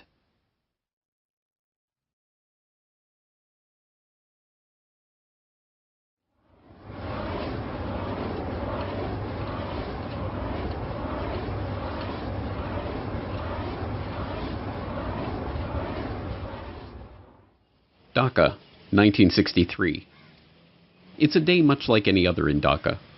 The streets are crowded, dirty, squalid, smelly, and absolutely swarming with people, lying in the streets, coiled in the gutters. Into that swarm of people steps a most unlikely figure. Wearing his drip-dry suit and hugging his briefcase, he sticks out from the crowd. Surveying the scene, he shakes his head ever so slightly before remarking, half to himself and half to his traveling companion, "Well, that's the problem, isn't it?" It's a scene that has played itself out many times. A Western tourist overwhelmed by the bustling crowds of the Indian subcontinent. But this was no mere tourist passing time on his holiday. This was John D. Rockefeller III, grandson of oil baron John D. Rockefeller. And, armed with the unimaginable wealth, power, and influence that his family name bestowed on him, he was on a mission to do something about the problem of overpopulation. Rockefeller approached that mission as a representative of the Population Council, a group that he himself had founded in 1952 to address the problem in Dhaka and elsewhere. On its surface, the Population Council was a straightforward organization with a straightforward task: to support medical and scientific research into the question of the growing human population. But the dark history of the Council and its guiding philosophy reveal Rockefeller's true interest in this problem and its ultimate solution. John D. Rockefeller III, or JDR3 as he was known to the constellation of researchers, businessmen, politicians, diplomats, and royals in the orbit of the Rockefeller family, had decided early on how to make proper use of the formidable money and power at his disposal, by controlling the population of the planet. In 1934, the then 28-year-old JDR3 had written a letter to his father, John D. Rockefeller Jr., about the Rockefeller Foundation's research into birth control and related questions, declaring, "I have come pretty definitely to the conclusion that it is the field in which I will be interested, for the present at least, to concentrate my own giving." JDR3 was nothing if not a man of his word. After commissioning a Rockefeller Foundation fact-finding mission to Asia to report on the threat of the growing Third World population, he organized a conference of the top medical and demographic researchers of the era to discuss, as the very title of the meeting termed it, population problems. From that meeting emerged the idea for an organization, the Population Council, to guide the development of the burgeoning field of population and fertility research. JDR3 personally donated $1.35 million of his own money to found the council and provide its initial operating expenses. Like his father and grandfather before him, Rockefeller had learned to use philanthropy and largesse as a mask for his true intention: control. But that mask slipped when he penned a draft of the council's charter revealing the organization's true purpose. The council, according to JDR3, would promote research and apply existing knowledge to help develop such changes in the attitudes, habits, and environmental pressures affecting the life of human beings, so that within every social and economic grouping, parents who were above the average in intelligence, quality of personality, and affection will tend to have larger than average families. Thomas Perrin, the former Surgeon General of the United States and Council co-founder, warned against including such a blunt admission in the Council's mission statement. Such questions arise as the following, he warned. Who is to determine the parents who are above average in affection? Also, who would decide the persons having better than average personality? Frankly, the implications of this, while I know they were intended to have a eugenic implication, could readily be misunderstood as a Nazi master race philosophy. I have, therefore, recast this paragraph. The line was dropped from the final version of the charter. In truth, however, that sentence had not been written by JDR3 himself. Instead, it had been copied word for word from the back cover of Eugenical News, the central publication of the American eugenics movement. This was no mere accident. Frederick Osborne, one of the co-founders of the council and its first president after Rockefeller stepped down in 1957, was also the president of the American Eugenics Society. When the Population Council was founded, both Osborne and the American Eugenics Society he directed formally moved their operations into the council's New York office, with the Eugenics Society now taking its funding directly from Rockefeller's Population Council grant. The Population Council was the Eugenics Society under another name. Eugenics. This was the guiding vision of JDR3 and the Rockefeller family's philanthropy. A vision that cast the Rockefellers and their fellow oligarchs as superior families, fit by very virtue of their wealth and success to guide the course of world events. The power to determine who was fit to breed and who was too poor to pass on their genes. Eugenics is basically a movement among the elite to eradicate what they deem the inferior classes, and that's the inferior social classes, racial classes, ethnic classes, more or less everyone who isn't up to their standards. And after eradicating those classes, what they aim to do is genetically engineer themselves to such a high level that the remaining population that they permit to exist beneath them will never have the power to overthrow them, essentially, the end of history. So the term itself was coined by Galton, and it essentially means well-born. The idea is kind of a mix of a bunch of ideas that were circulating around the 1850s. So if you go back to, say, Mendel was studying hereditary characteristics in pea plants, and he was able to determine that certain characteristics were being passed on and that these things could be determined and essentially predicted. And also at the same time, now you have Spencer, who's talking about the survival of the fittest, with the same kind of idea, the same thread running through there, that there are genetic characteristics that exist that would make one species, one plant or animal more fit than another and more capable of surviving. Also, of course, you had Darwin's work at the time, Origin of Species, and kind of maps this process by which genetic material is passed along and evolution results through this process. So Galton is essentially taking all of these ideas, and he was kind of known for observing and identifying patterns. And what he essentially did was started to come up with this concept, this idea that through studying human characteristics, they could, if they chose to, breed superior human beings. Obsessed with breeding and family heredity, the eugenicists believed that it was not merely physical characteristics like weight or height that were determined by one's family line, but social characteristics like intelligence or conscientiousness or even criminality. If you were poor, it's because you come from poor stock. If you're criminal, it's because your family line is criminal.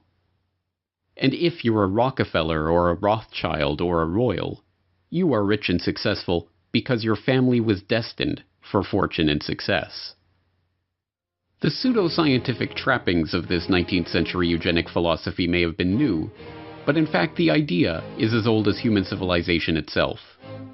People have always been taught to believe that their rulers are special, a class apart, members of a family specially chosen to rule over the masses. Whether literal descendants of the gods, like the pharaohs of Egypt or the emperors of Japan, or members of families specially chosen by God to reign over their kingdoms, like the monarchs of Europe, the right to rule over others was something passed down through family trees. The commoners, meanwhile, knew their place. Not being born of royal blood, they entered the world as serfs, worked the land for the benefit of the noble class, and, if they were lucky, had children of their own to repeat the cycle for another generation. But the breakdown of medieval feudalism gave rise to a newly wealthy merchant class. The development of the scientific method challenged centuries of religious dogma. The spread of Enlightenment philosophy led to the toppling of monarchs and the rise of democracy, and the Industrial Revolution paved the way for the rise of the robber barons and the creation of vast new family fortunes. By the late 19th century, as the oligarchs in America and Europe began to consolidate their wealth, a new justification for elite rule of society was needed. One that discarded with outdated appeals to supernatural order and seemed to rest on a bedrock of science. An idea that could explain how nouveau riche upstarts like the Rockefellers and Rothschilds had risen to positions of prominence in society alongside the old royal dynasties of Europe. Eugenics fit the bill perfectly. The answer was in their genes. Well, I think this eugenic idea that comes about of survival of the fittest almost gives a scientific excuse for some of the most inhumane and horrific actions that have ever been journeyed by humanity and then manifested. So the idea of controlling people through controlling reproduction and reproductive capability and access to mates and stuff like this is an idea that's thousands of years old. So eugenics, when it came around, in a strong form in the late 1800s, where you've got people like the Darwins, the Wedgwoods, and the Huxleys, specifically T.H. Huxley, Thomas H. Huxley was known as Darwin's bulldog. So these ideas of eugenics really take on, a new life of their own at the end of the 1800s, and coming into the 1900s, these ideas were embraced by the same families that were these robber barons that were being funded by the Rothschild banking network. Also, the Fabian Socialist Society, which again had a lot of the same movers and shakers as these people who were higher ups in the British Empire. So when it reared its head in the 1920s and 30s, and these forced sterilization campaigns, whereas if they felt that you had a low IQ or that you had some congenital disease that would be passed on, that you didn't have the right to marry and have children. Eugenics, of course, was pseudoscience. When Galton and his fellow travelers began developing the theory, the identification of the actual mechanism of heredity, including genes and DNA, was nearly 100 years away. Instead, they used catch-all terms with no definition like feeble-mindedness to diagnose poverty or criminality, claiming it was caused by defective germplasm. They used phrenology to try to determine the physical expression of alcoholism or low intelligence. Even the most famous works of the eugenics era, like Henry Goddard's study of the Kallikak family, were roundly discredited and even repudiated by their authors. It's It's absolutely arbitrary. The characteristics that they're looking for, something like feeble-mindedness, is something that is not only not scientific, it can essentially be described in any way that the person who is observing wants it to be described. So feeble-minded could mean that maybe you stutter, so then you're feeble-minded. Maybe you're shy, so you're feeble-minded. Maybe they just don't like the way you act, so you're feeble-minded. But the idea was an infectious one. Like all the most enticing pseudoscience, it explained so much with so little effort. It appealed to the vanity of the researchers, usually hailing from successful and wealthy families themselves, and it gave an excuse for social engineering on a scale never before dreamed of. When eugenics crossed the Atlantic, spreading from the rarefied British countryside of Galton and his cohorts to the rocky shores of America, it hit ambitious young researchers like Charles Davenport with hurricane force. A Harvard-trained zoologist who had grown up in a strict, puritanical family of New England Congregationalists, Davenport's authoritarian father was obsessed with genealogy, tracing the family tree all the way back to his Anglo-Saxon forebears in 1086. When the younger Davenport discovered Galton's writing while working in a biological laboratory on Long Island, he found his purpose in life. As he later told the American Breeders Association, which became an important ally in his eugenicist cause, "Society must protect itself. As it claims the right to deprive the murderer of his life, so also it may annihilate the hideous serpent of hopelessly vicious protoplasm." With the proselytizing fervor of a religious convert, Davenport concocted an ambitious idea for furthering the eugenic cause: the creation of a eugenics record office to register the genetic background of every single man, woman, and child in America, and eventually the world, so that every person could be categorized by their family line and assigned a genetic rating. Once completed, those with the lowest eugenic value could be eliminated from the gene pool. So the idea of eugenics makes its way to America, lands in the lap of Charles Davenport, who approaches the Carnegie Institute for funding. And on the Cold Spring Harbor Laboratory, they set up this, essentially an institute to study eugenics. And this eventually evolves with some Harriman money into the Eugenics Records Office. So between this initial institute that's set up at Cold Spring Harbor and then the Eugenics Record Office, which is also added to that, you're talking about millions and millions and millions of dollars of funding that's put forward to go out and investigate and find the inferior germplasm.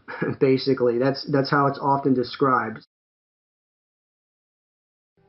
The Rockefeller Foundation's initial contribution to the Eugenics Record Office, a mere $21,650, was a small sum, but it came with clear benefits.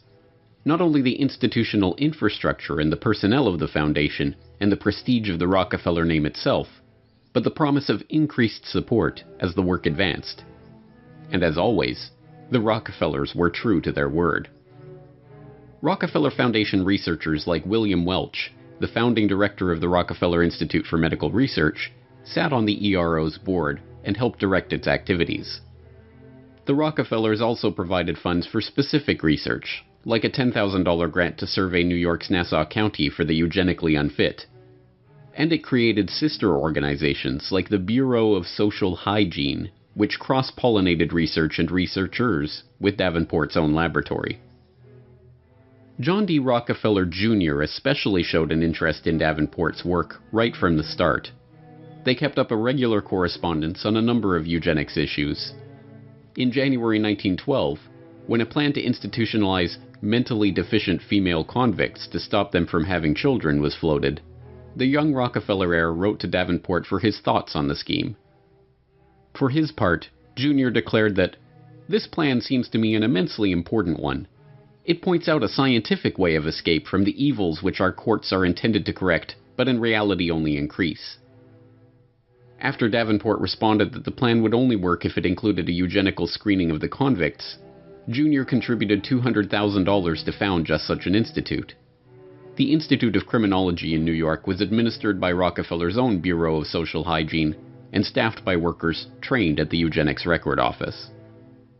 Fueled by the support of America's rich and powerful, the field of eugenics transformed from the quaint hobby horse of a few mad scientists into the social cause of an entire generation. Economists, politicians, authors, activists. By the 1920s, everyone who was anyone was extolling the need to eradicate the germplasm of the lower stock. Marie Stopes, the celebrated family planning pioneer who founded Britain's first birth control clinic in North London in 1921, railed against hordes of defectives, calling for the compulsory sterilization of those she deemed unfit for parenthood.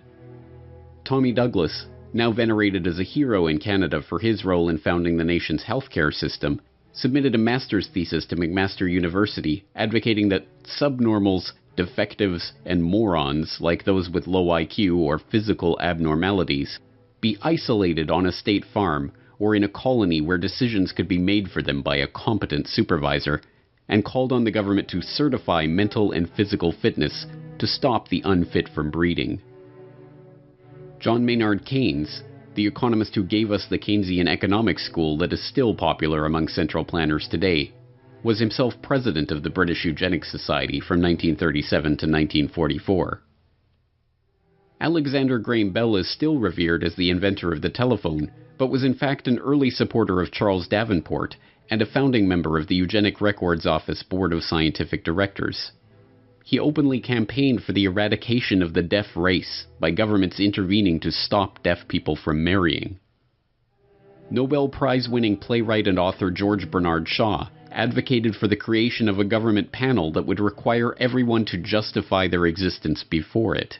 If they failed to do so, Shaw thought those people should be killed by the state.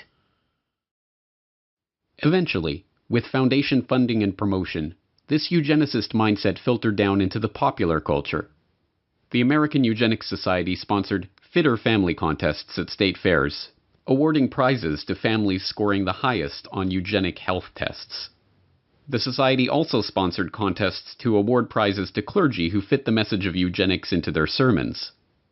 Eugenics even found its way to the silver screen. Well, we thought it necessary to present your family's case to the State Medical Commission. And after an examination, they decided there was but one important action to take: to have your entire family sterilized. Why, what's that? I don't know what you're talking about. Well, we investigated your family's history, Alice. And most of the past 3 generations have been feeble-minded, congenital cripples, or habitual drunkards. Instead of improving, each generation is more of a problem.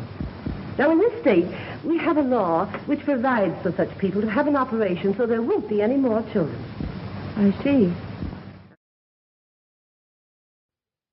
But merely popularizing their ideas was not the goal of the eugenicists. They wanted action. And in this case, that meant concrete steps towards eliminating the defective germplasm from the human population. Government-sanctioned murder of those deemed unfit was always one option on the table. And it wasn't just playwrights like Bernard Shaw advocating for government death panels. Eugenicists of all stripes discussed and debated the idea of murdering degenerates as the quickest way of achieving their goals. Mistaken regard for what are believed to be divine laws and a sentimental belief in the sanctity of human life tend to prevent both the elimination of defective infants and the sterilization of such adults as are themselves of no value to the community. The laws of nature require the obliteration of the unfit, and human life is valuable only when it is of use to the community or race. Madison Grant, Director of the American Eugenics Society, 1915. But mainstream eugenicists realized that this approach was not possible in the political and judicial climate of the day. As Henry Goddard noted in his infamous study on the Kallikak family, "For the low-grade idiot, the loathsome unfortunate that may be seen in our institutions, some have proposed the lethal chamber, but humanity is steadily tending away from the possibility of that method, and there is no probability that it will ever be practiced. Instead, they would have to turn to the other option, the more politically acceptable solution for stopping the undesirables from breeding: forced sterilization. Indiana passed America's first eugenic sterilization law in 1907, and with only a few years there were a dozen states where those deemed unfit were being legally sterilized against their will. But still, this was not enough for the eugenicists. The approach was too scattershot. Only a few thousand sterilizations had taken place under these laws, and Indiana's own Forced Sterilization Act was overturned by the state Supreme Court in 1921. Once again, Harry Laughlin, Davenport's right-hand man at the Rockefeller-funded Eugenics Record Office, stepped in to solve the problem. He drafted a model eugenic sterilization law in 1922 that became the basis for Virginia's 1924 Sterilization Act. To confront the issues head-on, the eugenicists decided to challenge the law's constitutionality themselves and take the lawsuit all the way to the Supreme Court.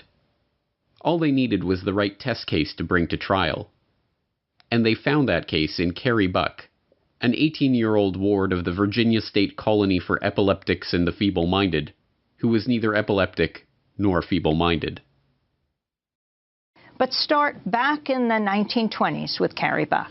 So she's a young woman who is growing up in Charlottesville, Virginia, being raised by a single mother. Back then, there was a belief that it was better often to take poor children away from their parents and put them in middle-class homes. So she was put in a foster family that treated her very badly. She wasn't allowed to call the parents mother and father. She did a lot of housekeeping for them and was rented out to the neighbors. And then one summer, she was raped by the nephew of her foster mother. She becomes pregnant out of wedlock, and rather than help her with this pregnancy, they decide to get her declared epileptic and feeble-minded, though she was neither, and she shipped off to the Colony for Epileptics and Feeble-Minded outside of Lynchburg, Virginia.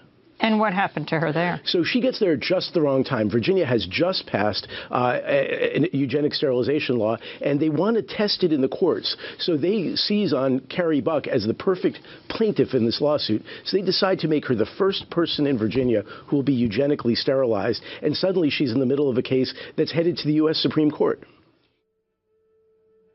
The case was a sham, concocted merely to get the Supreme Court stamp of approval on the issue of forced sterilization. Buck's independent counsel was in fact Irving Whitehead, one of the founding directors of the colony that was pushing to sterilize her, and the man who appointed the director that was pushing for her sterilization. Buck herself was not feeble-minded, nor was her mother, nor was her daughter, Vivian Buck, who Carrie bore as a result of being raped and who was declared feeble-minded as a baby because, as a social worker testified during the trial, there was a look about it that is not quite normal, but just what it is, I can't tell. None of these facts mattered to the Supreme Court. Presided over by former President and Chief Justice William Howard Taft, the court voted 8-1 in favor of upholding Buck's forced sterilization and the constitutionality of the Virginia eugenic sterilization law itself. Writing the decision was one of the most famous and venerated justices in the history of the court, Oliver Wendell Holmes Jr., himself a eugenicist from the so-called Boston Brahmin sect of the hereditary East Coast establishment. In his decision, Holmes justified the forced sterilization of those like Buck by calling on the government's right to vaccinate the citizens against their will. It is better for all the world if, instead of waiting to execute degenerate offspring for crime, or to let them starve for their imbecility, society can prevent those who are manifestly unfit from continuing their kind. The principle that sustains compulsory vaccination is broad enough to cover cutting the fallopian tubes, he declared, before infamously concluding, 3 generations of imbeciles are enough. And with that, the floodgates were opened. New laws were enacted, and old laws revised to comport with the Supreme Court's decision. Forcible sterilizations, taking place in a covert and low-key manner before, were now reported with pride. A few thousand individuals sterilized against their will became tens of thousands. The eugenics era, brought into being by the immense fortune of the Rockefellers and their ilk, had arrived. And with the aid of a very dramatic push by the Rockefellers, it was about to go international.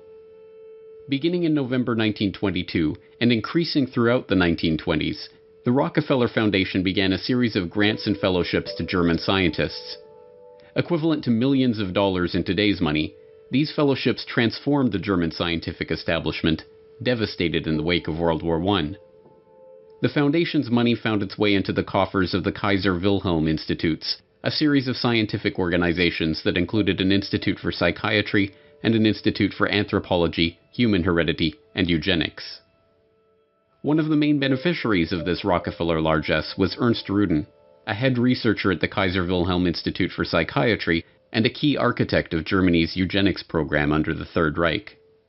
Rudin co-edited the official rules and commentary on the law for the prevention of defective progeny, which was passed on July 14, 1933, less than 6 months after Hitler was appointed interim chancellor by President Paul von Hindenburg. The law, like the Virginia law that the Supreme Court upheld and led to the sterilization of Carrie Buck and tens of thousands of other Americans, was modeled on Harry Laughlин's model eugenics sterilization legislation. It formed genetic health courts which could mandate sterilization of defectives in 8 different categories: the feeble-minded, schizophrenics, manic depressives, sufferers of Huntington's chorea, epileptics, those with hereditary deformities, the blind, and the deaf. Alcoholics, a 9th category, were to be optionally added to the list, with a caution against inclusion of ordinary drunkards. By the end of the year, 62,400 Germans were found unfit to breed and sterilized against their will. By 1945, that number had reached 400,000. In the 1940s, that eugenics program was to expand into euthanasia under the Action T4 program, resulting in over 70,000 children, senior citizens, and psychiatric patients being murdered by the Nazi regime. As the dust settled on World War II, the name of eugenics became synonymous with the Nazis in the minds of the general public. The eugenicists, outraged, knew that their work could not continue any longer under the name of eugenics. But that didn't mean that it couldn't continue. So after World War II, you don't hear about it anymore as eugenics. What you hear is molecular biology, and these sorts of colloquial terms that were developed by the Rockefeller Foundation, which was one of the families primarily in America that was helping to fund it in America, in Britain, in Germany, who also funded Hitler during that time. So there's a lot of overlaps between the people who were actually out there funding genocide and the people who had ideas about culling the population and population control and sterilizing people. And these ideas go on and permeate society to this day. As American Eugenics Society co-founder Frederick Osborne wrote, "Eugenic goals are most likely to be attained under a name other than eugenics." Thus, he moved the American Eugenics Society into the offices of John D. Rockefeller III's Population Council, becoming president in 1957. The Rockefellers and their fellow oligarchs had for generations felt themselves to be stewards of the planet, protecting it from the rising tide of the genetically inferior. They were not about to give up that quest. They would simply have to package it under a different name.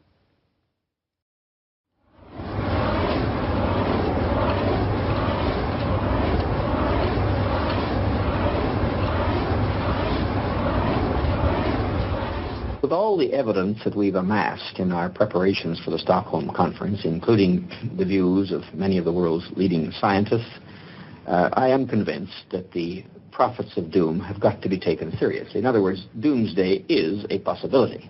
I'm equally convinced that doomsday is not inevitable. On paper, it would be almost impossible to find a less likely candidate for godfather of the modern environmental movement than Maurice Strong. A junior high school dropout from a poor family in rural Manitoba struck hard by the Great Depression, Strong's meteoric rise to the heights of wealth and political influence is itself remarkable. The sheer number of environmental organizations that he founded, conferences he chaired, campaigns he directed, and accolades he received over the course of his career is even more remarkable. Organizer of the Stockholm Environmental Conference, founding director of the United Nations Environment Program, Secretary General of the Rio Earth Summit, founder of the Earth Council and the Earth Charter Movement, chair of the World Resources Institute, commissioner of the World Commission on Environment and Development, and board member of a bewildering array of organizations, from the International Institute for Sustainable Development to the Stockholm Environment Institute to the African American Institute. But perhaps the most remarkable thing about Strong, this ubiquitous figure of the 20th century environmental movement, was his background. A Rockefeller-connected millionaire from the Alberta oil patch who divided his time between environmental campaigning and running major oil companies. To understand how this came about, we have to examine the history of the emergence of the environmental movement.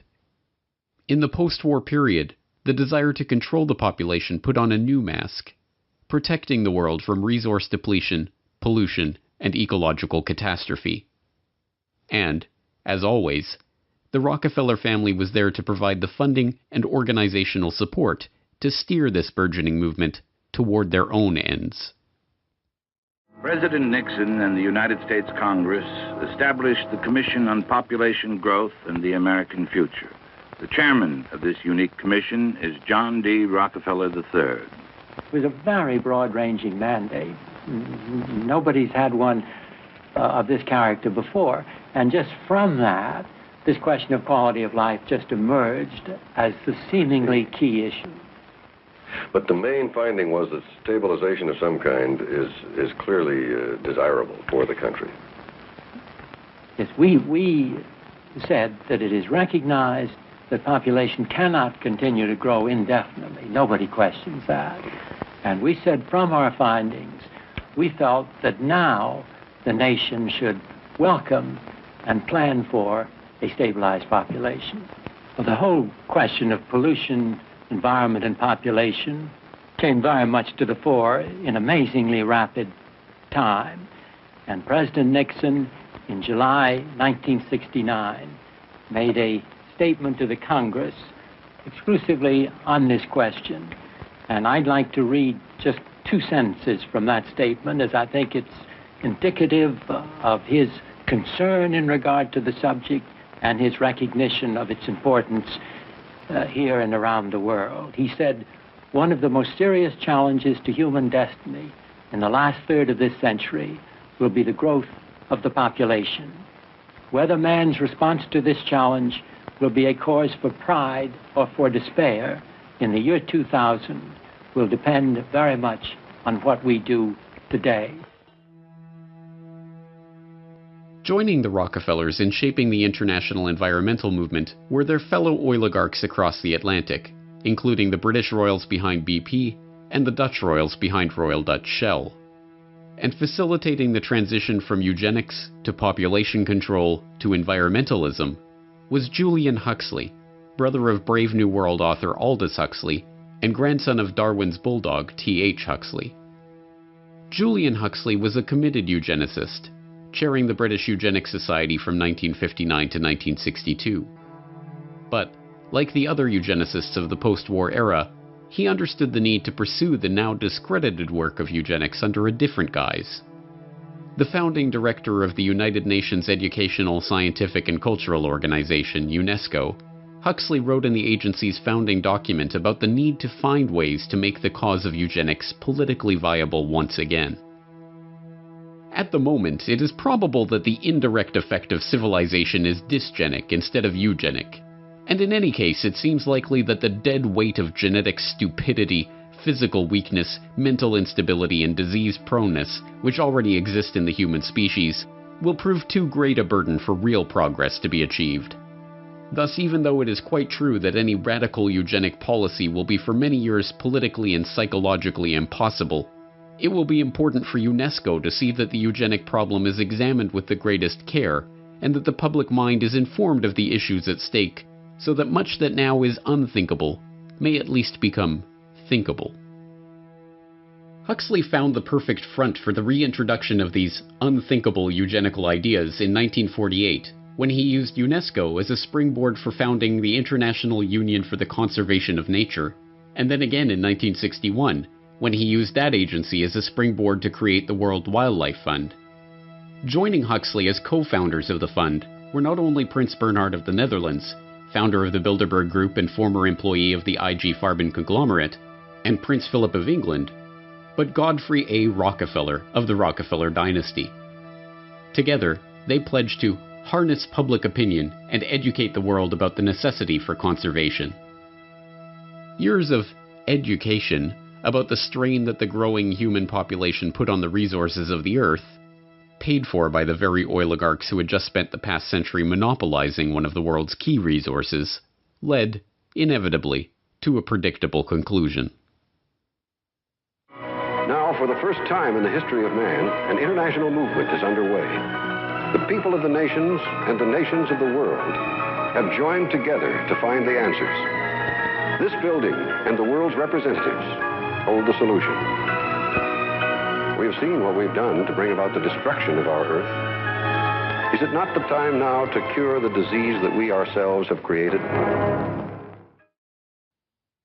Yes, the cure for the disease of mankind, according to Rockefeller-funded propaganda featuring John D. Rockefeller III as an expert commentator, was to be found at the United Nations, whose headquarters had been so graciously donated by the Rockefeller family itself.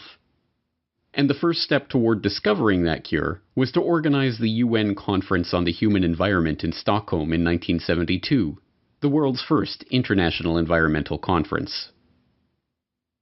For 11 days in June 1972, Stockholm was a magnet for everyone concerned with the environment. 1,200 official delegates from 113 nations were in Stockholm for the first international conference on the human environment. The meeting, first proposed to the United Nations by Sweden and approved by the General Assembly in 1968, attracted worldwide attention. In 4 short years, the topic of the human environment had gone from the back pages of newspapers to make headlines on page 1. And who better to oversee the conference and lay the institutional groundwork for this burgeoning, oligarch-supported movement than a consummate oil man? The very fact that the conference began with 113 participating countries with very high-level delegations from those countries, this in itself represented a very significant step forward, because this demonstrated more than anything else the real concern of the majority of countries in the world. All his life, Maurice Strong had the uncanny ability to be in the right place at the right time to meet the right person to advance up the ranks. Having been born in Oak Lake, Manitoba in 1929, and suffering through the Great Depression, the ambitious young Strong dropped out of school at age 14 and headed north to look for work. Finding his way to Chesterfield Inlet, Strong got a job as a fur buyer for the Hudson's Bay Company, and there met Wild Bill Richardson, a prospector whose wife, Mary McCall, hailed from the family behind McCall Frontenac, one of Canada's largest oil companies. So Mr. Strong sort of enters the big world through a guy by the name of Wild Bill Richardson, who was a sort of prospector, married into an oil family called McCall, whose company was called McCall Frontenac. It was a major importer of oil from the Middle East.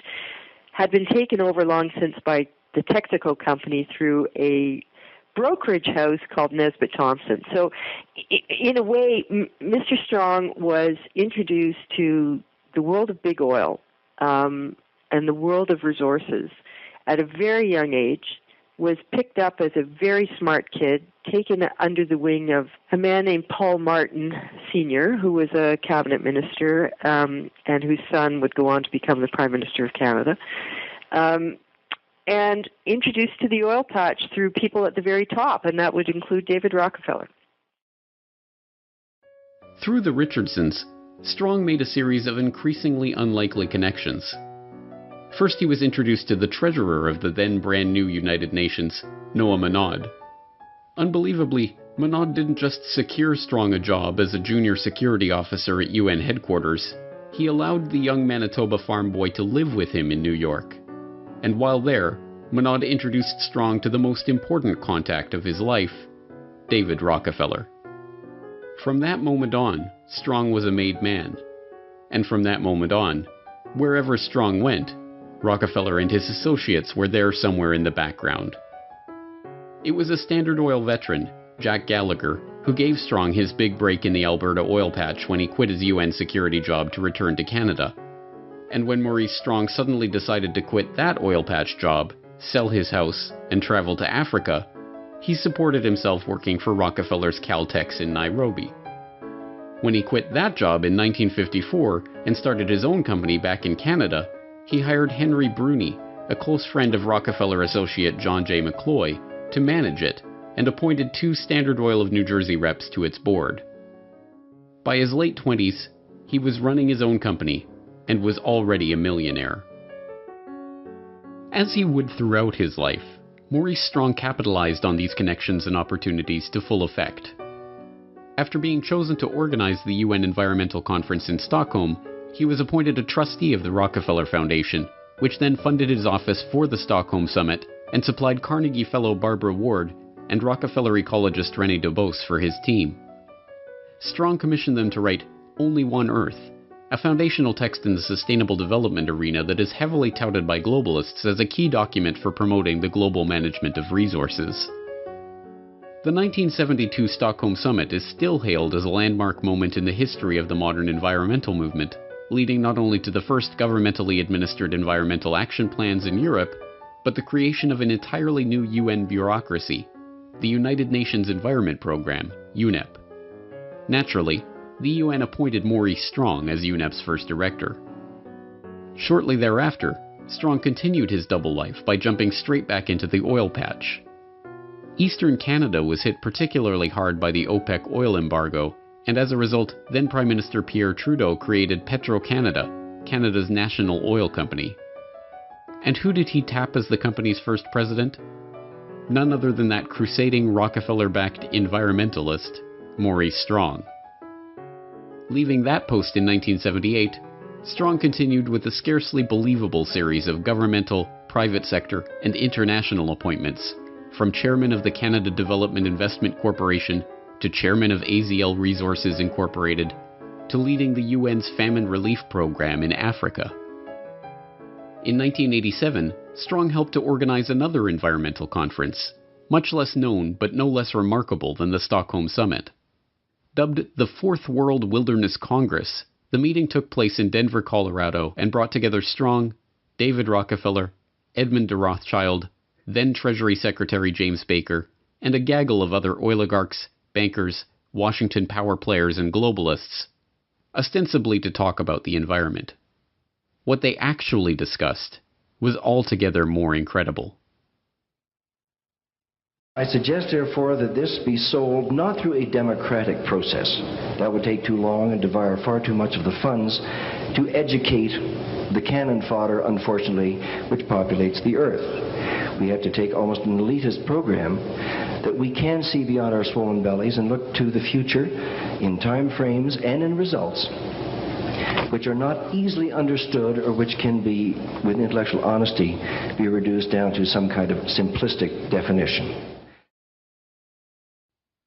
Those were the words of David Lang, a banker from Montreal who spoke during the conference. And to Lang, the Rockefellers, the Rothschilds, and the other bankers and oligarchs assembled at the meeting, the general population are cannon fodder that unfortunately populates the earth. This candid admission, a perfect encapsulation of the eugenical ideas at the heart of the global conservation movement funded into existence by the oligarchs themselves, was caught on tape by George Hunt, a businessman in Boulder, Colorado, who had volunteered to help the conference as a concerned citizen and came away horrified by what he had witnessed there. He released his own recordings of the proceedings in the early 1990s to warn the public about this group and its ultimate aims. Hunt's recording captured the moment when Maurice Strong introduced Baron Edmund de Rothschild, whose father's cousin had sold the Rothschilds' Azerbaijani oil fields to Royal Dutch Shell in 1911, as a pioneer of the environmental movement and a founder of the concept of conservation banking. One of the most important initiatives that is open here for your consideration is that of the conservation banking program. As we mentioned this morning, we have as our chairman, fortunately, the person who really is the source of this very significant concept. He is one of the trustees of the International Wilderness Foundation, which sponsored this meeting. He was at the first of these congresses. So his conversion to the relationship between conservation and economic development has been a pioneering one. So there is no better person. He epitomizes in his own life that positive synthesis between environment, conservation on the one hand, and economics on the other. And I'm just delighted to have this opportunity of introducing to you Edmund de Rothschild.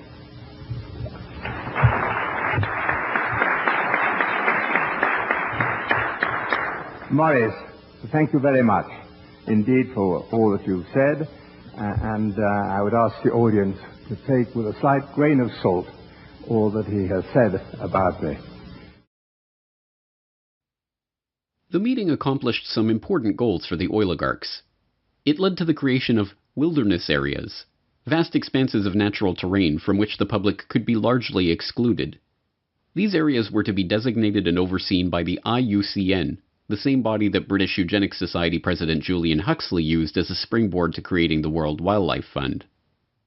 Another important goal of the conference was Rothschild's proposal for the creation of a so-called World Conservation Bank that would operate at a supranational level and coordinate finance for development projects around the world. The meetings now of the new concept of an international conservation banking program involves all sectors of the human community, governmental and intergovernmental agencies, the public and private agencies, large charitable foundations, as well as ordinary individuals worldwide. By thinking forward as to how to reach out to the public at large, to every corporate entity throughout the world to put aside, hopefully tax-free, a part of their profits to fund our ecological and environmental protection. Ladies and gentlemen, every country has its own problems, its indigenous peoples and its wildlife. This International Conservation Bank must know no frontiers, no boundaries.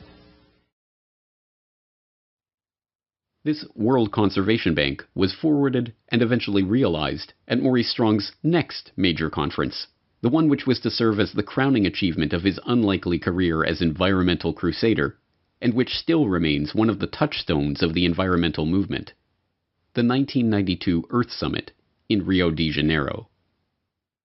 In June 1992, the world met in Rio to discuss the fate of planet Earth. In this largest summit and very first Earth Summit ever held, representatives from 166 countries, 130 heads of state, and 15,000 non-governmental organizations came together with the hopes of deciding specific agreements that would balance environmental preservation with economic needs.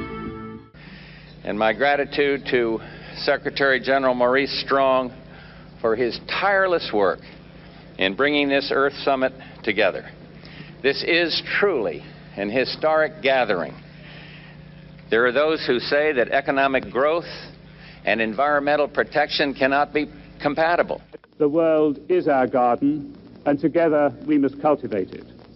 This week at Rio, we have made a start. Beyond Rio, we must continue to carry it through. We cannot be complacent unless the agreements reached here are accompanied by real commitments to significant change.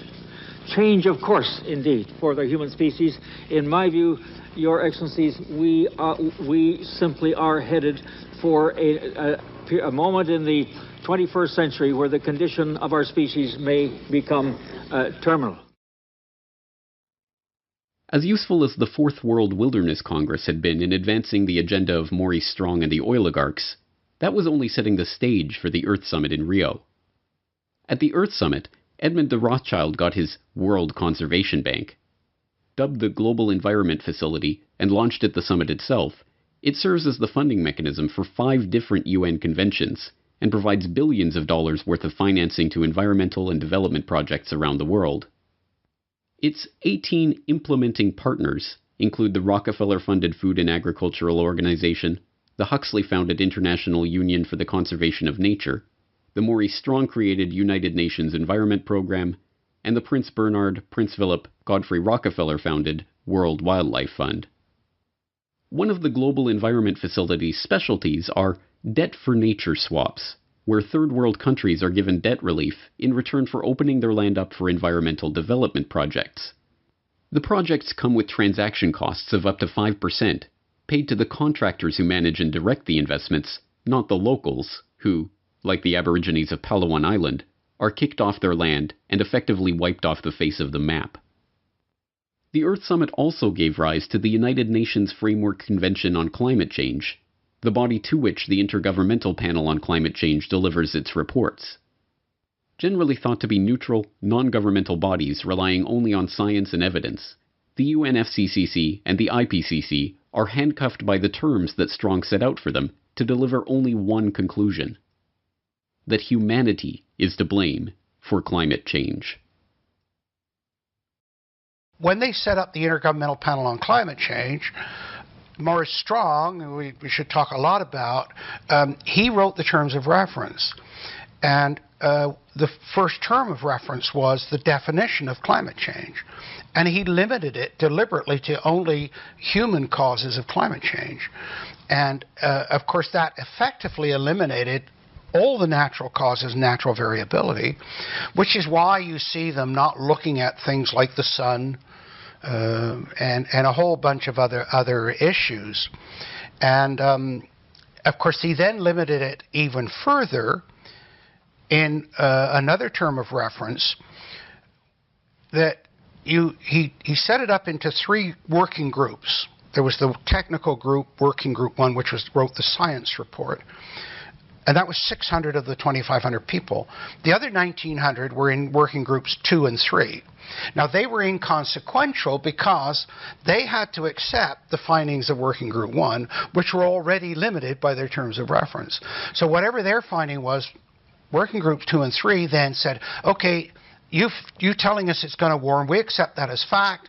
We now look at the implications of that. And that's where you hear all these stories about, oh, the ice is going to melt, the sea level is going to rise. So really, the majority of the report by 1,900 scientists is accepting without question the finding of the first group. Now, Strong, it really restricted it even more because they then, they came out and said, look, this report is not to be used for policy. But then they set up the summary for policymakers, the absolute contradiction of that. And the summary for policymakers is written by a completely separate group. And then they write it independent of the science report. The science report's finished and set aside. The summary for policymakers is written and given out to the media. But the rules, the terms of reference that Strong wrote said that the summary for policymakers goes back to the science report people and says, make sure your science report agrees with what we've put in the summary. Another product of the Earth Summit in Rio was the Earth Charter, a quasi-religious document that Mikhail Gorbachev, who helped draft the text along with Maurice Strong, referred to as a replacement for the Ten Commandments, and which sought to usher in an era of Gaia worship and global responsibility, declaring that fundamental changes are needed in our values, institutions, and ways of living. The document then counsels that we must create a world of shared responsibility to the Earth community, before concluding, in order to build a sustainable global community, the nations of the world must renew their commitment to the United Nations, fulfill their obligations under existing international agreements, and support the implementation of Earth Charter principles with an international, legally binding instrument on environment and development. Well, the Earth Charter was one of the byproducts, ultimately, of the first Earth Summit. I published the Earth Charter in the appendix of my book, Technocracy Rising, the Trojan Horse of Global Transformation, just so people could see this with their own eyes, what it says. It was a document that was like a compact with the world. It was a very religious, humanistic document that tried to unify the world into a single concept of globalization. And it was a very defined document that was signed off. The history goes back before that, but it was finally signed off by I don't know how many, just almost all the nations at the United Nations. And the primary author of the Earth Charter was Stephen Rockefeller. And so the Rockefellers understood early on that, no, it's not just the economic system, and it's not just necessarily the political control system. We also have to factor in a religious belief that we can use to get people to believe what we're doing is for their good. What the oligarchs had been working toward for decades, and what they achieved in Rio in 1992, was the completion of the transformation of the eugenics philosophy, from talk of sterilization of the feeble-minded to a popular understanding of humanity as a cancer that must be removed for the Earth to live. Now, the duty was to reduce carbon footprints and reduce the population in the name of saving the planet. But wrapped in this new vocabulary, and coming with a trendy, pervasive, and well-funded advertising campaign, the end result sounded remarkably similar to the eugenics of old. A new study from Lund University in Sweden says the single best way to cut your carbon footprint, assuming you want to, is simply to refuse to reproduce. Deleting some humans from existence, they say, saves far more carbon than, I don't know, being vegetarian, riding a bike to work, not boarding an airplane. There is a study that says, well, actually, if we reduced global fertility by half a child per woman, that you could maybe do that. It would go a long way. It would reduce like a big chunk, a fifth to a quarter of all carbon emissions needed to avoid that tipping point. So should we have policies that penalize people for having extra kids in the developed world? So I do think that we should at least consider it. Well, at least consider it is like do it. In the push to reduce global warming, children, according to some, are the new culprits. A think tank in the UK says too many kids are what's making the planet worse, saying large families, anything over 2 children really, should be frowned upon as an environmental no-no. And, without the public even noticing it, the oligarchs were able to wrap themselves in this new flag to appear not as the billionaire scions of the oil industry who made their vast fortunes by plundering the earth and monopolizing its wealth, but as crusading environmentalists who are going to save the planet from the cannon fodder that unfortunately populates the earth. The negative impact of population growth on all of our planetary ecosystems is becoming appallingly evident. So we have been members of the IPCC. We have authored many of their papers. We have peer-reviewed all their papers. So we have been engaged in the understanding and the evolution of our understanding of climate change for decades. At Saudi Aramco, we strive to continually reduce the environmental impact of our operations, from oil well to consumer, and our support for the Oil and Gas Climate Initiative that strives to be a catalyst for practical action on climate change through collaboration on technology and best practices. We have a common reason. We care about environment. We think that together we can do better. We have the competencies, we have the strength, we have the tools to do good things in this field. Technology that will be developed through this investment fund of $1 billion will help us in the long term to reduce emissions. We want to build an ecosystem of innovation on this issue, working together. Putting our forces together, we can bring pragmatic and concrete solutions. And even today, the masses, outraged over the carnage that big oil has wrought, are content to have that outrage directed by the very oligarchs they seek to oppose. The same oligarchs who are quietly funding and supporting their environmental movement from behind the scenes, and even leading it from the front. The Rockefeller family made headlines by divesting from oil completely in 2016. The Rockefellers, heir to an oil fortune that made the family name a symbol of American wealth, believe they're doing their namesake proud by getting out of oil. Fund director Stephen Hines spoke reverently of oil tycoon John D. Rockefeller in a statement. "We are quite convinced that if he were alive today as an astute businessman looking out to the future, he would be moving out of fossil fuels and investing in clean, renewable energy." David Rothschild is one of the photogenic leading lights of the environmental movement. Dubbed Plastic Jesus for his publicity stunts and photo opportunities masquerading as a concerned environmentalist, David Rothschild, a scion of the billionaire banking family that added to its fortune with its Azerbaijani oil field holdings and still invests in oil through ventures like Genie Energy, now spends his time lecturing the public about how their lifestyles are killing the polar bears. We have to start spending money, fast on the solutions that we have in hand to try and help these countries which are already seeing the effects of climate change today and seeing the effects of our consumption, basically. Prince Charles is outspoken on the subject of global warming, warning his loyal subjects that unless they tighten their belts and live more humble lives, they will bring about the end of the world. Ladies and gentlemen, the battle against climate change is surely the most defining and pivotal challenge of our times. We cannot ignore the symptoms and should act now to restore the health of the planet before it is too late. This, of course, will require an unprecedented transformation of our communities, societies and lifestyles, all predicated on the move to a low-carbon and circular economy. The groundwork has been laid for what these oligarchs call the post-carbon era. It is no longer about oil. It never was. It is about control.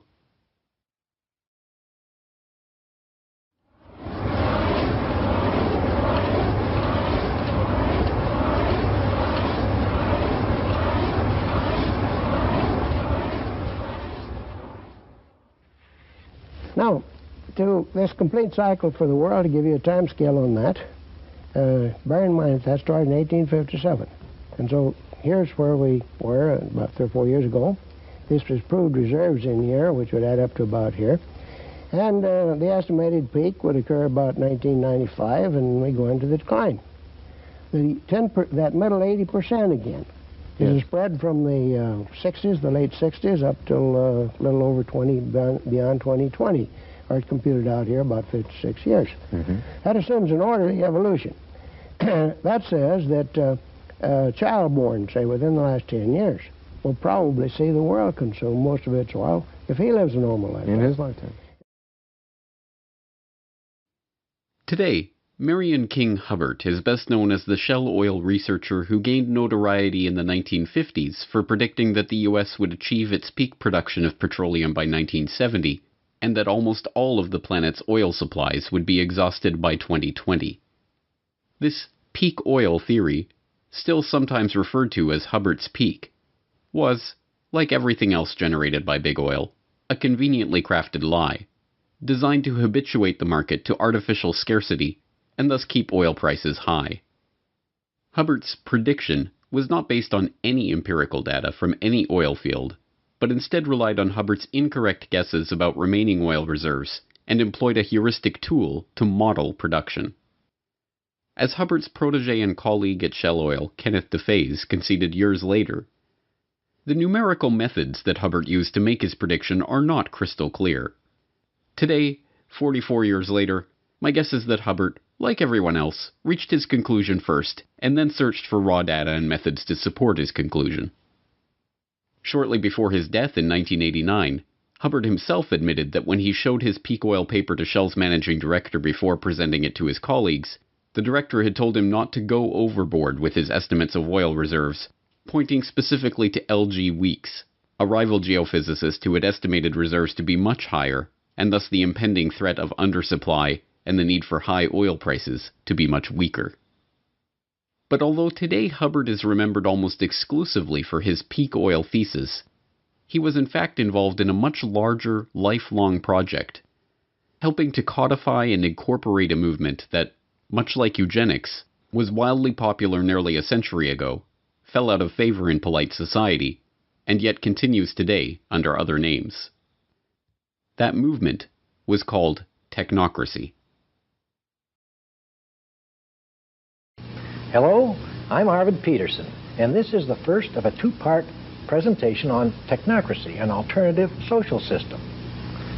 These programs are not intended to entertain or amuse you, nor are they meant to scare you. We are making a new approach. It is not political, financial, philosophical, legal, religious, or moral. It is a technological approach. Technocracy is the scientific answer to America's social problems. And technocracy is a new design for social operation that is based upon science. It is the vehicle by which we can move into a new era for better living. Technocracy billed itself as a social movement, a philosophy, a scientific solution to political and economic problems, and a new way of ordering the world. But at base, it is an idea for a new international economic order, one to be designed and managed down to the most minute detail by a select few, the technocrats. Technocracy was defined very succinctly in 1938 by their own publication, the Technocrat magazine. And they call it a system of scientific engineering of, society. They saw themselves as a merger between hard science and social science, which really is an oxymoron. Social science is not really a science, in my opinion. But they really believed that. So they believed that they could take their scientific method that they used in the hard sciences and apply it to society. They also believed that they alone were the only ones that could run society correctly as a result of technology having come in and changed the fabric of society. They hated politicians. They hated the establishment, the organization of society the way it was, because it was not efficient. It was not, conservation-based, if you will, to conserve resources. And so they just kind of took it upon themselves to define an economic model that would replace capitalism and free enterprise. And that's exactly what it was, a replacement economic system. Drawing on Henry Saint-Simon's call for a scientifically organized socialist system, the positivism and secular humanism of Auguste Comte, and the principles of scientific management propounded by Frederick Taylor, the technocratic movement emerged from the same environment of progressivism, positivism, and social Darwinism that birthed eugenics. Just as the eugenicists believed the human race could be improved through selective breeding controlled and administered by a small group of scientists and their billionaire backers, so too did the technocrats believe that they could improve the social and economic conditions of humanity by controlling and administering society. And, happily enough for the oligarchs, the technocrats would improve the world by replacing money with energy certificates. Led by the eccentric revolutionary economist and sociologist Thorstein Veblen, the technocratic movement that formed around Veblen's New School for Social Research and Technical Alliance attracted both engineers and serious researchers like King Hubbard and Buckminster Fuller, and fellow eccentrics like Howard Scott. Scott, a mysterious man of uncertain background, established himself in New York City at the end of World War I and came to be seen as a bohemian engineer. In 1920, he went to work for the Wobblies as a research director, and the following year he founded the Technical Alliance, a group of engineers and scientists centered around Columbia University who, as a forerunner to the technocracy movement, advocated for a society run by scientists and engineers. In 1932, the charismatic and well-spoken Scott managed to attach himself to Walter Raudenstrauch, a professor at Columbia and the founder of the university's Department of Industrial Engineering. With a common interest in technocracy, the two became friends and allies. It was through Raudenstrauch that Scott was able to approach the president of Columbia, Nicholas Murray Butler, for permission to use the university's facilities. Butler, always on the lookout for the cutting edge of progressivism, was swayed by the technocratic ideas, and soon Scott's Committee on Technocracy was operating out of the basement of Hamilton Hall. When Butler let word slip about the next big idea being cooked up in the basement of his university, technocracy became a sensation. It was lauded in the press. Scott became a sought-after speaker, and there was even a dance named after the movement. It was at Columbia that Scott met King Hubbard, and the two, an unlikely pair of serious-minded researcher and eccentric revolutionary, immediately hit it off. Their stint together at Columbia was about to come to an abrupt end, but their association would last for decades and help give birth to ideas that would eventually transform the world. Technocracy really got recognized when it was at Columbia. We'll talk in a minute. They didn't last there very long because, as it turned out, one of the promoters of technocracy, Howard Scott, turned out to be a fraud. He was kind of the main spokesman for the movement, and he pumped up his resume like so many people do today, unfortunately. He pumped it up and basically just lied about his past, his educational past. And they all assumed he had a degree in some advanced engineering, whatever, and he knew all the buzzwords. But some sharp reporter did some investigative research on him and said, I can't find where this guy graduated anywhere. And when Columbia found out that the guy was a fraud, they realized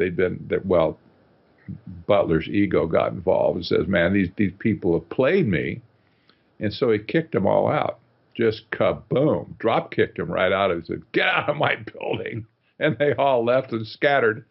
And the technocrats that were left at Columbia, there were several of them that were professors at Columbia at the time, they just zipped their lips, shut up, went back to work, figured out, I want to keep my job. I'm just going to, not ever mention technocracy again. It didn't mean they stopped believing, but they didn't talk about it for a very, very long time at Columbia. Disgraced, evicted from Columbia, and with the Committee on Technocracy disbanded almost as quickly as it had come together, Scott found himself at a personal low. Penniless and with an old debt having caught up to him, he had only one person he could rely on: M. King Hubbert. Hubbert let Scott live in his Greenwich Village apartment and paid out of his own pocket to file the Articles of Incorporation for Technocracy, Inc., a new membership organization that would carry on the principles of technocracy. The first step, of course, was to define precisely what those principles were. Hubbert got to work penning the Technocracy Study Course, the Bible of the technocracy movement. In it, Hubbert laid out the vision of an abundance of physical wealth on a continental scale for the use of all continental citizens, which, he warned, can only be accomplished by a continental technological control, a governance of function, a technate. The technocratic system was to be structured around a new monetary paradigm, one based not on dollars and cents, but energy certificates representing the nation's net energy expenditure.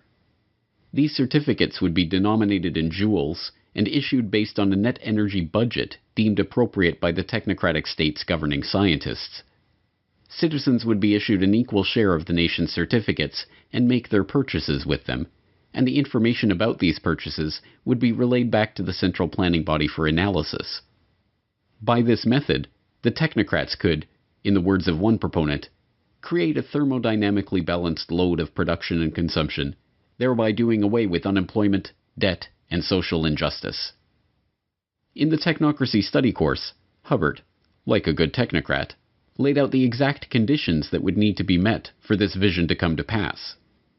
According to him, technocracy would require all energy usage and all consumer spending throughout the nation to be calculated and registered on a continuous and instantaneous basis, a 24/7 inventory of all production and consumption, a complete registry of all products available for sale, where they were produced, how much energy was expended in their production, and where and when they were sold.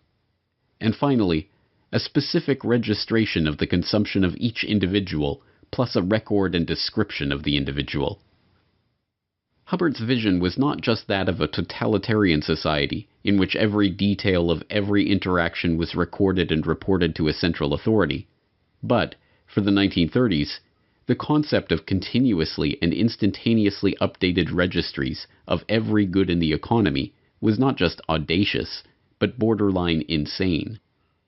Nevertheless, suffering through the Great Depression, the American people were willing to listen to any ideas to replace the current system that had so obviously failed them, no matter how outlandish. Technocracy, Inc. did attract a following, swelling into the tens of thousands later in the decade. But Scott's eccentric ways, compelling members to salute him in public and delivering rambling radio addresses, ultimately led to the movement's long, slow decline in relevance. Hubbard never repudiated the concept of technocracy, but when he joined Shell as a researcher, he resigned his position on the board of Technocracy Inc. and avoided direct mention of the organization. The technocrats had sketched the outlines of a completely ordered and controlled society, one in which energy is the fundamental measure of value and all consumption and production is meticulously analyzed by a central authority. Technocracy Inc. still exists to this day, but the language and thinking of the technocrats has, like eugenics, undergone a metamorphosis. And, also like eugenics, the name may have faded into obscurity, but the idea lives on in the hands of the oligarchs. Would you live in a greener lifestyle if you could make money from it? That may be possible if a government proposal for personal carbon emissions allowances is implemented under the scheme. Everyone in the UK would be allocated an annual carbon allowance. Stored electronically, rather like a supermarket loyalty card, points would be deducted every time we buy or use non-renewable energy. For example, using electricity to power appliances in the home. Or travelling somewhere by plane. Or even buying petrol for your car on the forecourt. Now, any points left over could then be sold back to a central bank. Are you still with us? And people who need more, like motorists who had used their allocations, could then pay for a top-up. Carbon rationing, carbon trading, carbon taxes, cap and trade. Just as the technocrats of old envisioned a new economic order based on energy and governed by the dictates of scientists and engineers, so, too, does this modern form of technocracy envision an economic order in which energy is budgeted, priced, and traded by intergovernmental panels of scientists and the political caste that grows up around these institutions. The Environmental Protection Agency is not a frivolous agency. It is created to, yes, to regulate carbon dioxide emissions. And I have been saying to the West Virginia Coal Association, which for the most part doesn't believe in climate science. They don't believe there's a climate problem.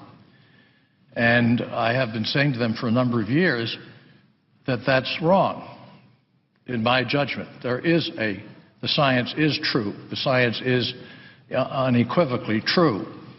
And that there is a price to carbon in their future. I said this a couple of months ago. There's a price to carbon in their future.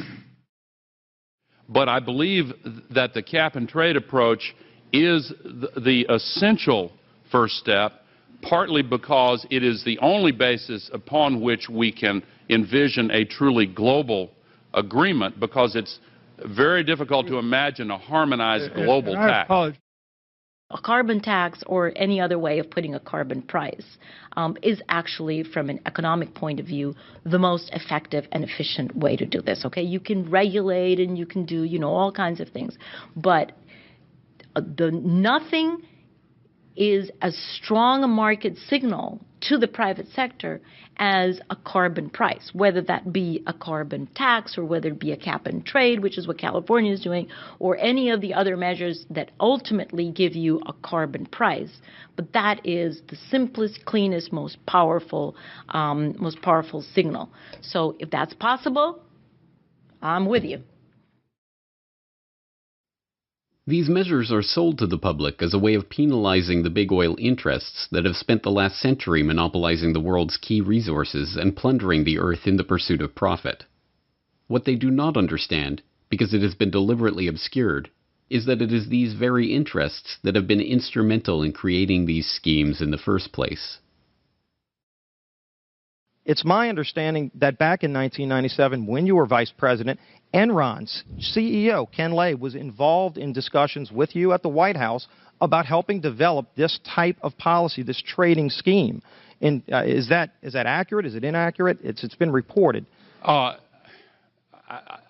don't know, but I met with Ken Lay, as lots of people did, before anybody knew that he was a crook. Right, and clearly you can see why so many of us are concerned about this type of cap and trade energy tax that would be literally turning over this country's I energy didn't know him well enough economy. to call him Kenny Boy. Well, but you knew him well enough to help devise this trading scheme. In the early 1990s, Enron, the disgraced Texas-based energy trading company that turned out to be a complete fraud, spearheaded the EPA's $20 billion cap-and-trade program for sulfur dioxide, promptly becoming the largest trader in that market. As a follow-up, the company, led by Ken Lay, began lobbying the Clinton administration, and particularly Vice President Al Gore, to create a similar market for carbon dioxide. Making lavish contributions to environmental groups like the Nature Conservancy, whose climate change project argued for restrictions on carbon emissions, Enron then hired Christopher Horner, a former staffer on Senator Joe Lieberman's Environment Committee, to lobby for an international treaty that would restrict emissions and allow for trading in emission rights. They were joined in this quest by Goldman Sachs, the infamous Wall Street investment bank known today for the revolving door between the firm and the U.S. Treasury, who helped establish the Chicago Climate Exchange as the first North American emissions trading platform. In 2004, Al Gore, who has spent the last 2 decades lobbying for the creation of a carbon trading market, founded Generation Investment Management, an investment management partnership that sells carbon offsets, with David Blood, the CEO of Goldman Sachs Asset Management, who stepped down from his position with Goldman to go into business with Gore. By the end of the decade, Gore was already being hailed as a candidate to become the world's first carbon billionaire. Gore himself is an oligarch. His father, Al Gore Sr., was a close friend of Armand Hammer, the oil tycoon behind Occidental Petroleum. After losing a Senate race in 1970, Gore's father went to work for Hammer at Occidental for $500,000 a year. Over the course of his career, Gore Sr. accumulated hundreds of thousands of dollars worth of Occidental stock, which fell into the hands of the executor of his estate at the time of his death, none other than his son, Al Gore. The Occidental connection does not end there. Discovering zinc ore on their Tennessee estate, Hammer bought the Gore's land and sold it back to them with a claim on the mining rights, complete with a $20,000 annual payment, which also went to Gore after his father's death. In 2013, Gore earned $100 million from the Qatari government on the sale of his current TV venture, and then was surprised when reporters were more interested in discussing his oil money than his new book on the global warming cause. But Gore's story is only an example of a larger phenomenon. In 2006, the United States Climate Action Partnership was formed to create a call for action to cut down on carbon emissions. It drafted the Blueprint for Legislative Action, which became the basis for the American Clean Energy and Security Act, seeking to create an emissions trading regime modeled on the European Union emission trading scheme. And the members of the U.S. Climate Action Partnership? A who's who of the oligarchy, including BP, ConocoPhillips, and General Motors. Carbon taxes and carbon trading have proven to be a hard sell for an increasingly wary public, but with the Paris Agreement of 2015, the world saw the biggest step yet towards this technocratic future of energy control and carbon rationing. No surprise, then, that the summit itself was sponsored by and prominently supported by Big Oil. What's your position, and what message would you send to the president? Well, we have been clear in our support of the climate agreement in Paris. We were part of the Oil and Gas Climate Initiative, which is 10 of the big companies in the world who are working towards projects and technologies that are needed. I think we all want to know how the formula will work, but I think the concept of Paris needs to stay in everybody's mind on the issues of we've got to transition the world to a lower carbon forms of energy. I have no doubt it will happen. Yes, I think that what happened in Paris is very, very important. And Mr. Ban Ki-moon underlined that yesterday, that is important not only for the planet, not only for our citizens, not only for our children. It is important for the business. But using energy as the new metric of value for the post-carbon economy is just one element of the neo-technocratic vision. When Hubbert wrote his Technocracy study course, he made it clear that technocracy could not come to fruition without 24/7 surveillance of all energy usage and a continuous stream of data about all goods being produced by and consumed by society. But Whereas in the 1930s, such a system must have seemed like a delusional flight of fancy. Today, it is already being implemented. By now, you may have heard the term Internet of Things. Sounds interesting, but what does the Internet of Things actually mean? IoT is an evolution of mobile, home, and embedded applications that are being connected to the Internet, integrating greater compute capabilities and using data analytics to extract meaningful information. Billions of devices will be connected to the Internet, and soon, hundreds of billions of devices. As related devices connect with each other, they can become an intelligent system of systems. And when these intelligent devices and systems of systems share data over the cloud and analyze it, they can transform our businesses, our lives, and our world in countless ways. Why create a smart city? Well, smart cities are more responsive to citizens and they help reduce environmental impact.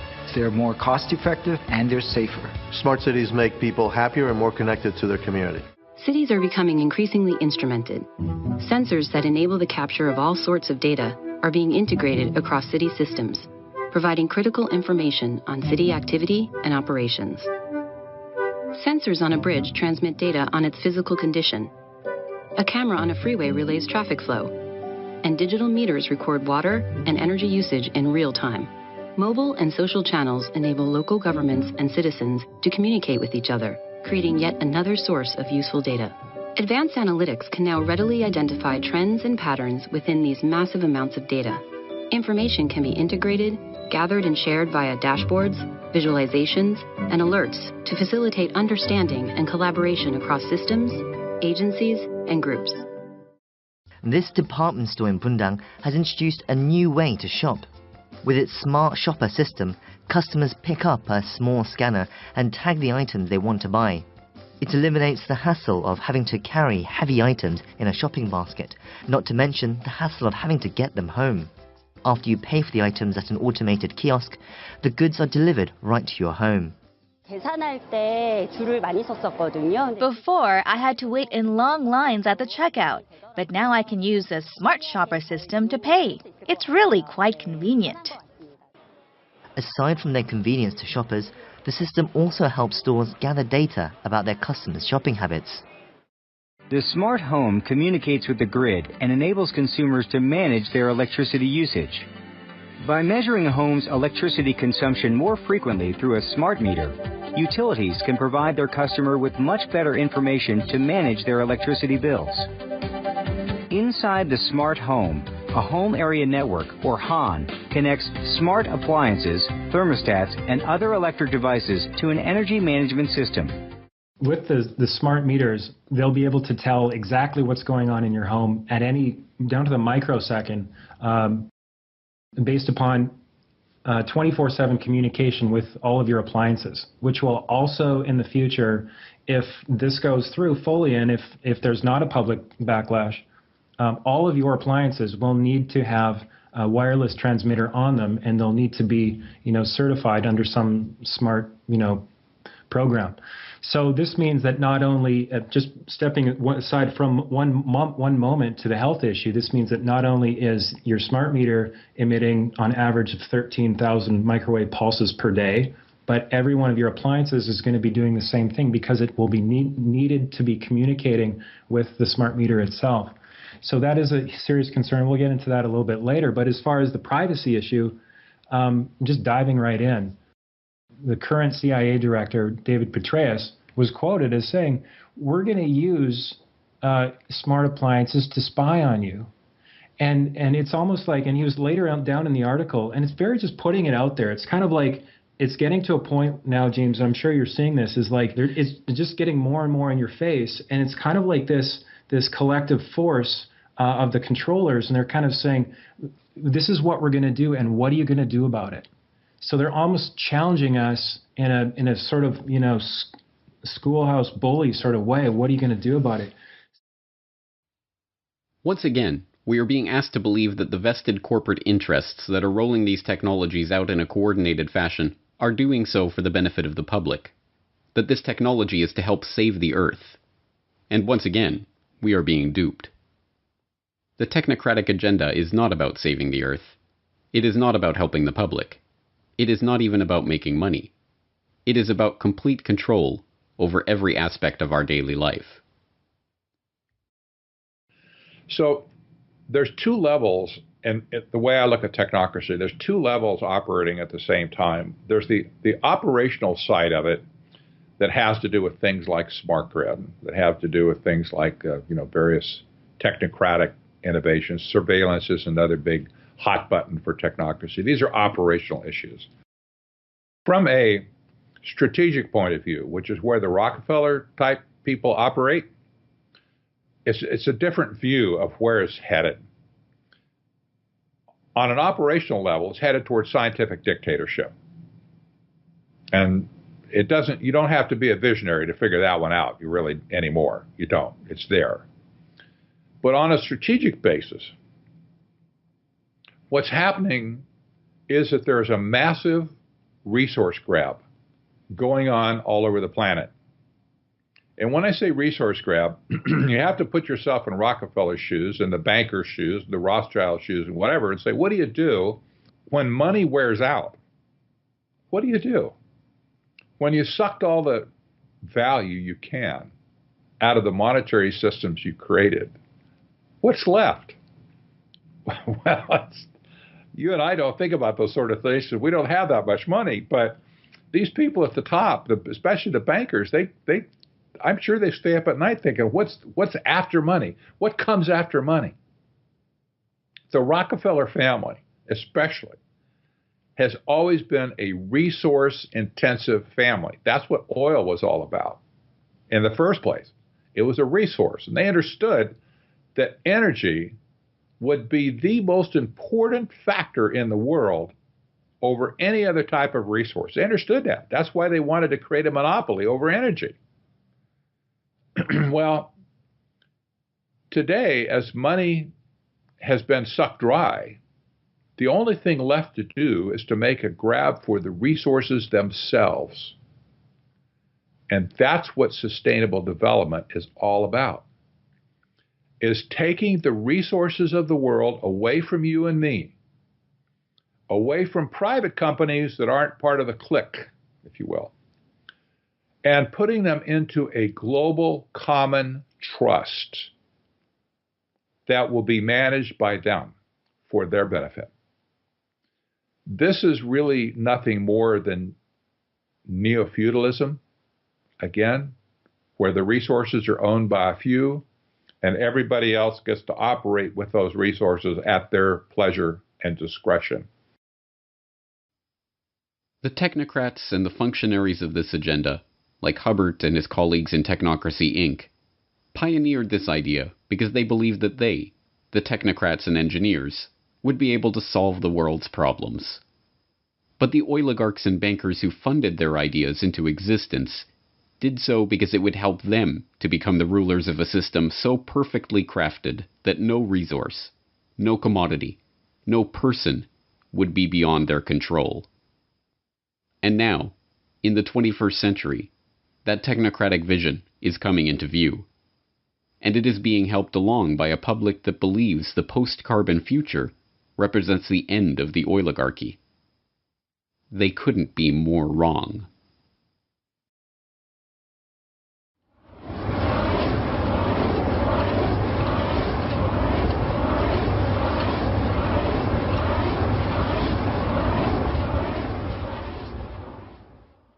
Oil. It was never about oil. It was about control. Control over energy and production and consumption. Control over the world's resources. Control over the population. Control over humanity itself. Every other thing that the elite put forward is nothing more than a pretext for what they've been after since the beginning. So as I cover in Tragedy and Hope 101, I discuss this concept of the elite seeking to rule all habitable portions of the world. And they don't want to secure that so that they can then have it taken away from them. So they come up with pretexts that they can sell both to the public but also to the administrative class that justifies what it is that they're trying to do. They need to. So whether it's global warming hysteria, or whether it's technocracy, or whether it's Agenda 2030, or whether it's eugenics, there's a common thread that runs through all of this. And that common thread is the desire to consolidate and exercise coercive power.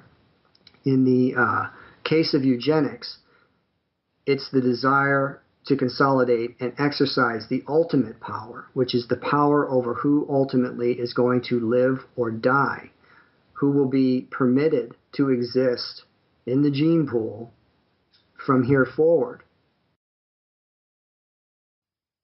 The picture is bleak, and made all that much bleaker by the fact that so many have been duped into believing that the oligarchs' ultimate agenda, an agenda of technocratic control, micromanagement of our daily lives, and, ultimately, the elimination of the cannon fodder from the gene pool, is in fact in their own best interest. The oligarchs, shielded behind their smokescreen of sustainable development and post-carbon economy, are closer than ever before to achieving their true goal of total control. But if the people perish from lack of knowledge of this agenda, then understanding is the first step toward the solution. It's hard to fight an enemy that you don't recognize or can't see. That's the biggest problem in the world today, in my opinion, is that people have no visibility whatsoever of this issue. They've covered their tracks so well that nobody can see them. How can you fight an enemy that you don't know? I think the famous Chinese general Sun Tzu brought that up hundreds of years ago. You can't fight an enemy that you don't know. First, we have to recognize who the enemy is. Well, big oil conquered the world because monopolization of all resources on the planet is the goal. And to get to that goal, you have to monopolize the energy aspects of people around the planet, but you also have to control the food, the actual energy for the human beings whose energy you want to control. If you control those two aspects, the green revolution and the gene revolution, then you're able to control the entire planet, every resource on it, and basically extinguish freedom for the rest of history. So how big oil conquered the world was already done in the movie. Why big oil conquered the world has to do with the complexities of controlling populations, not for money, because these are the people that print money out of nothing and charge us for it. So really, it's a study of power. So why did they want to do this to the rest of us? Because they could, and because we were tolerant so far and haven't resisted enough to make it stop. So that's where we find ourselves today, becoming informed on the history so that we can actually plot our course in the future to map or chart out a course and actually get to some place that resembles cognitive liberty and physical freedom and justice for all.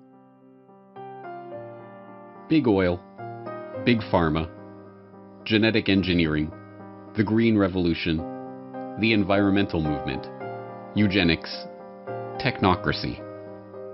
Not one person in 1,000 can detail the historical development of these ideas or the people and the agenda that connects them. But if you have watched this documentary, you are now that one person in 1,000. The question is, what are you going to do with this information? As the oligarchs' quest for total control comes into view, it's difficult to remember that it all started 1.5 centuries ago with Devil Bill Rockefeller, a 2-bit snake oil salesman always on the run from the last group of marks he managed to con. In a way, nothing has changed but the scope of the con and the number of marks who have fallen for the routine. But now that you know the snake oil that is being fed to the public, the only question that matters is, are you going to drink it? Down in Pennsylvania, there is plenty oil, they say, petroleum, petroleum, we must all have some.